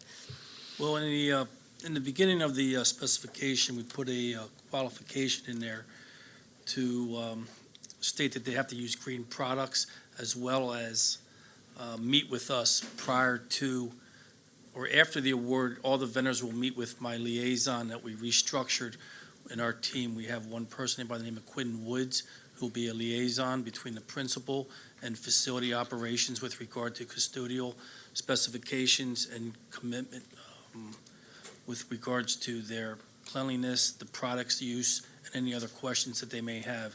So in addition to that, we do have random checks throughout the district, but we do have one person that will be a point person assigned specifically for the contract. We also say that there's 5 of 10 that meet the school's cleanliness requirements. Do these cleanliness checks, does that also, is that a way to check on this as well? Yes. What he'll do is he'll survey the schools on a monthly basis. He'll set up a set number of schools to visit in a month. He'll go in there, review with the custodial staff the products that they're using. He'll go in the classrooms to check for dust, the floor conditions, window ledges, bathroom partitions, areas that might have some problems throughout the day or throughout the week, and maintain that it's up. And if there is neglect or an area that he feels that's not concentrated in, he'll redirect the staff and notify the vendor or the BCPS custodial staff there with the principal. Okay. One final question. Have we started to ask vendors, the janitorial vendors, to help with recycling? Because I know that with the green schools that we support with my other hat at the Baltimore Community Foundation, it seems like it falls off an awful lot to students to work with their teachers to get that done. And, I've never seen a cost-benefit analysis, but keeping stuff out of the waste stream has got to help with our tipping costs. Through our sustainability staff, Joanna Paisonier, she's got some donations to help us offset the difference with Johns Hopkins has provided us bins from their transition of new bins, and we've been placing them in schools to offset the difference in the collection of trash. And we also, with the cooperation of the city, we do have a recycling bin outside that's generally picked up once a week. And then we have our other trash there. So we are trying to separate, but there are times when our regular things contaminated, and we have to deal with that. But to the janitorial contracts, do they help? They pick up the trash? Do they also collect the recycling? They do, yes. If the school is active and they set up the particular bins to provide that, they are instructed to provide the plastics and paper to the recycling bin and the food compost and everything else to the regular bin. So then the janitorial staff will collect that and take it to the separate bin or dumpster outside? They are directed to do so, yes. And we do check on that when we do our inspections. Okay. Okay. I will be sure to check on that, Yeah, because me I too. care a lot about this. We will. Motion to approve item 13.02. Moved by Commissioner Richardson, second by Commissioner Berkeley. All in favor? Commissioners McFadden, Hassan, Bondima, Chinia, Kashani, Reed, Frank, Berkeley, Richardson. Motion passes 9-0. Same question for 1303, 1304, so I'd like to just, you can answer them separately, but I'd like to vote on them at the same time. One contract, the 1303 for the purchase of janitorial cleaning and restroom supplies was approved in December 12th, 2017 for $500,000, and within, a year and a half, it's more than doubled. And 1304 was approved in January 2018, so again, within a year and a half, it's more than tripled. Are the underlying factors that led us to put that contract out in the first place that dramatically different? It just struck me as like a big, the actual numbers relative to everything we do are relatively small, but that's still a lot of money. No, it is. And when we come to the board after we solicit the contracts, we look on past historic data, right? So we took the procurements numbers and we tried to break it down and anticipate what our actual spending needs would be per the term of the contract. We either hit high and we're fine, or we hit low, or we hit right in the middle. Right now, we're approximately, we spent $1,095,000 for the 2-3 years of the contract. We had a $1,375,000 approval limit. In order for us to continue the next 17 months, under this contract terms, we're going to do one of two things: increase the upset limit in procurement to allow the purchase of the schools to purchase, or we can terminate the end of the contract this year and rebid and try to get higher numbers back in. However, if you're looking at 17 months, that's an average of, if the million we're requesting is $64,000 per month. If you break that down, say 165 buildings, we're looking at $392 a school. So, I'm just Granted. letting you know. No, that's helpful math, because I didn't do that math, so that's a helpful number. It just if I could just finish. So is this, the demand from the schools has gone up? Like, because you originally projected that it would be 500,000 for the first one. So they're asking for twice, even though it's a relatively modest number, they're asking for now twice as much, which leads us to come back to increase this contract. If I can, yeah. I'm sorry, maybe I'm asking. Right, so I don't think that the demand has gone up. The problem has been that there's a certain limit, and then when schools hit that limit, then we have to come back to the board and make a request. And so every time we have to come back to the board to make that request, that's a time lag and a delay for schools to be able to access their supplies, because we've basically hit that limit. So what he's attempting to do is create a higher limit, so we're not coming back to the board after schools actually hit that limit. But I don't think that schools have actually increased their demand yet. That's what I'm saying. I don't know why in December 12th, 2017, we didn't ask for something closer to $1 million. But I don't want us to pad our request. So it's just a little, the factor 2, factor 3 is a lot. The additional factor is that we still have another vendor to use. However, we've been getting better prices and reliability on this contractor. So we deferred the money from the one vendor we're using occasionally, but not to the degree that we're using this vendor. Okay, So that's helpful. Yeah. Because I would hope that by putting out to bid an original contract for the $250,000, for example, that we didn't bias against somebody in the bidding by after the contract's awarded, then we come back and we're increasing it to $900,000. I would hope that doesn't have an effect on who gets the contract. Yeah. Hi, Joe Vogel, Interim Director of Procurement.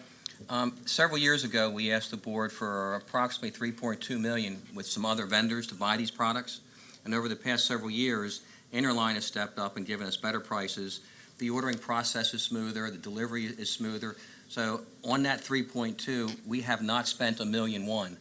So a lot of the purchases We're shifting. against those Yeah. are now with Interline. So That's the answer. one could say we're only asking for 200,000, but a lot of that, not all of it, but a lot of that, we're shifting. You're ahead. You should stop. You should stop. You just reached the point of understanding.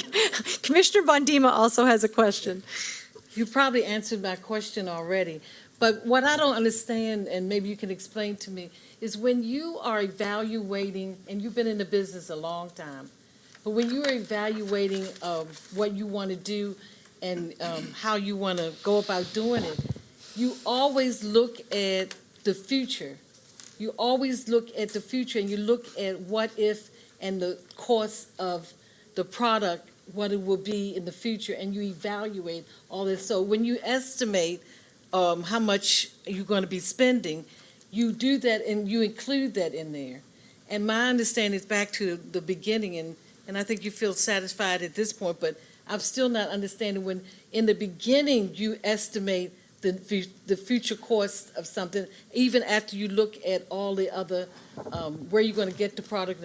But for when you come back and double and triple, I get a little bit concerned because some of that should have been done in the beginning. And back to what we were just saying, sometimes when you go out for bids and put it out on the market to bid, and everybody else is bidding, and I think some of the companies that bid already looked at the future cost of the product, and then you come to the board, we approve it, and then 1 year later it triples. Well, let me finish. And then 1 year later it triples, and that seems a little bit really too extreme. And I think you're satisfied with the answer. Well, and the reason I didn't mean to interrupt you, I want to test for my understanding. It sounds like, if I got it now, that the overall cost, which they projected, has not changed. But when they asked for the approval the first time for the macro contract, there were multiple vendors, including Interline. That's correct. Since in that intervening 17 months, Interline has performed better at a lower cost with more efficient delivery.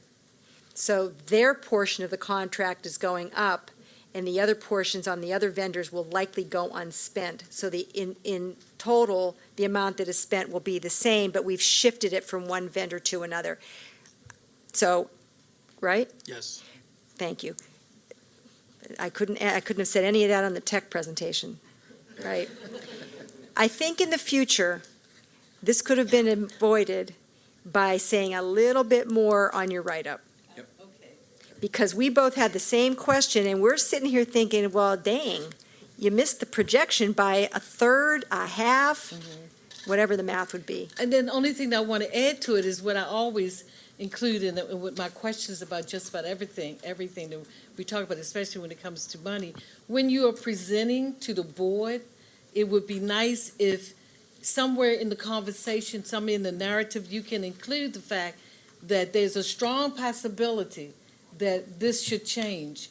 And so when it comes to the board, again, and maybe that's not the way you do things, but when it comes back to the board, all of these questions that we might have, some of these questions probably could have been answered because we would expect that something like this could happen.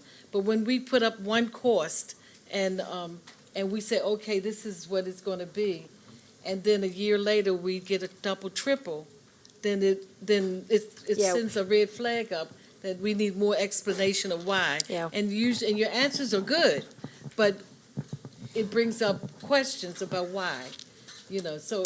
And we talk about this about everything that we do as far as finding money and funds and everything.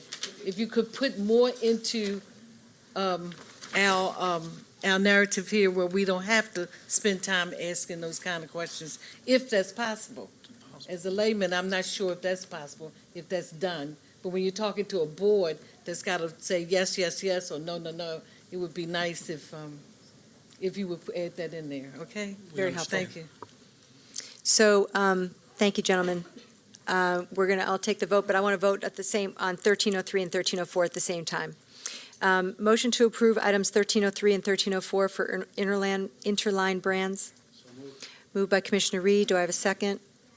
Second by Commissioner Berkeley. All in favor? Commissioners McFadden, Hassan, Bondima, Chinia, Kashani, Reed, Frank, Berkeley. Motion passes 8-0.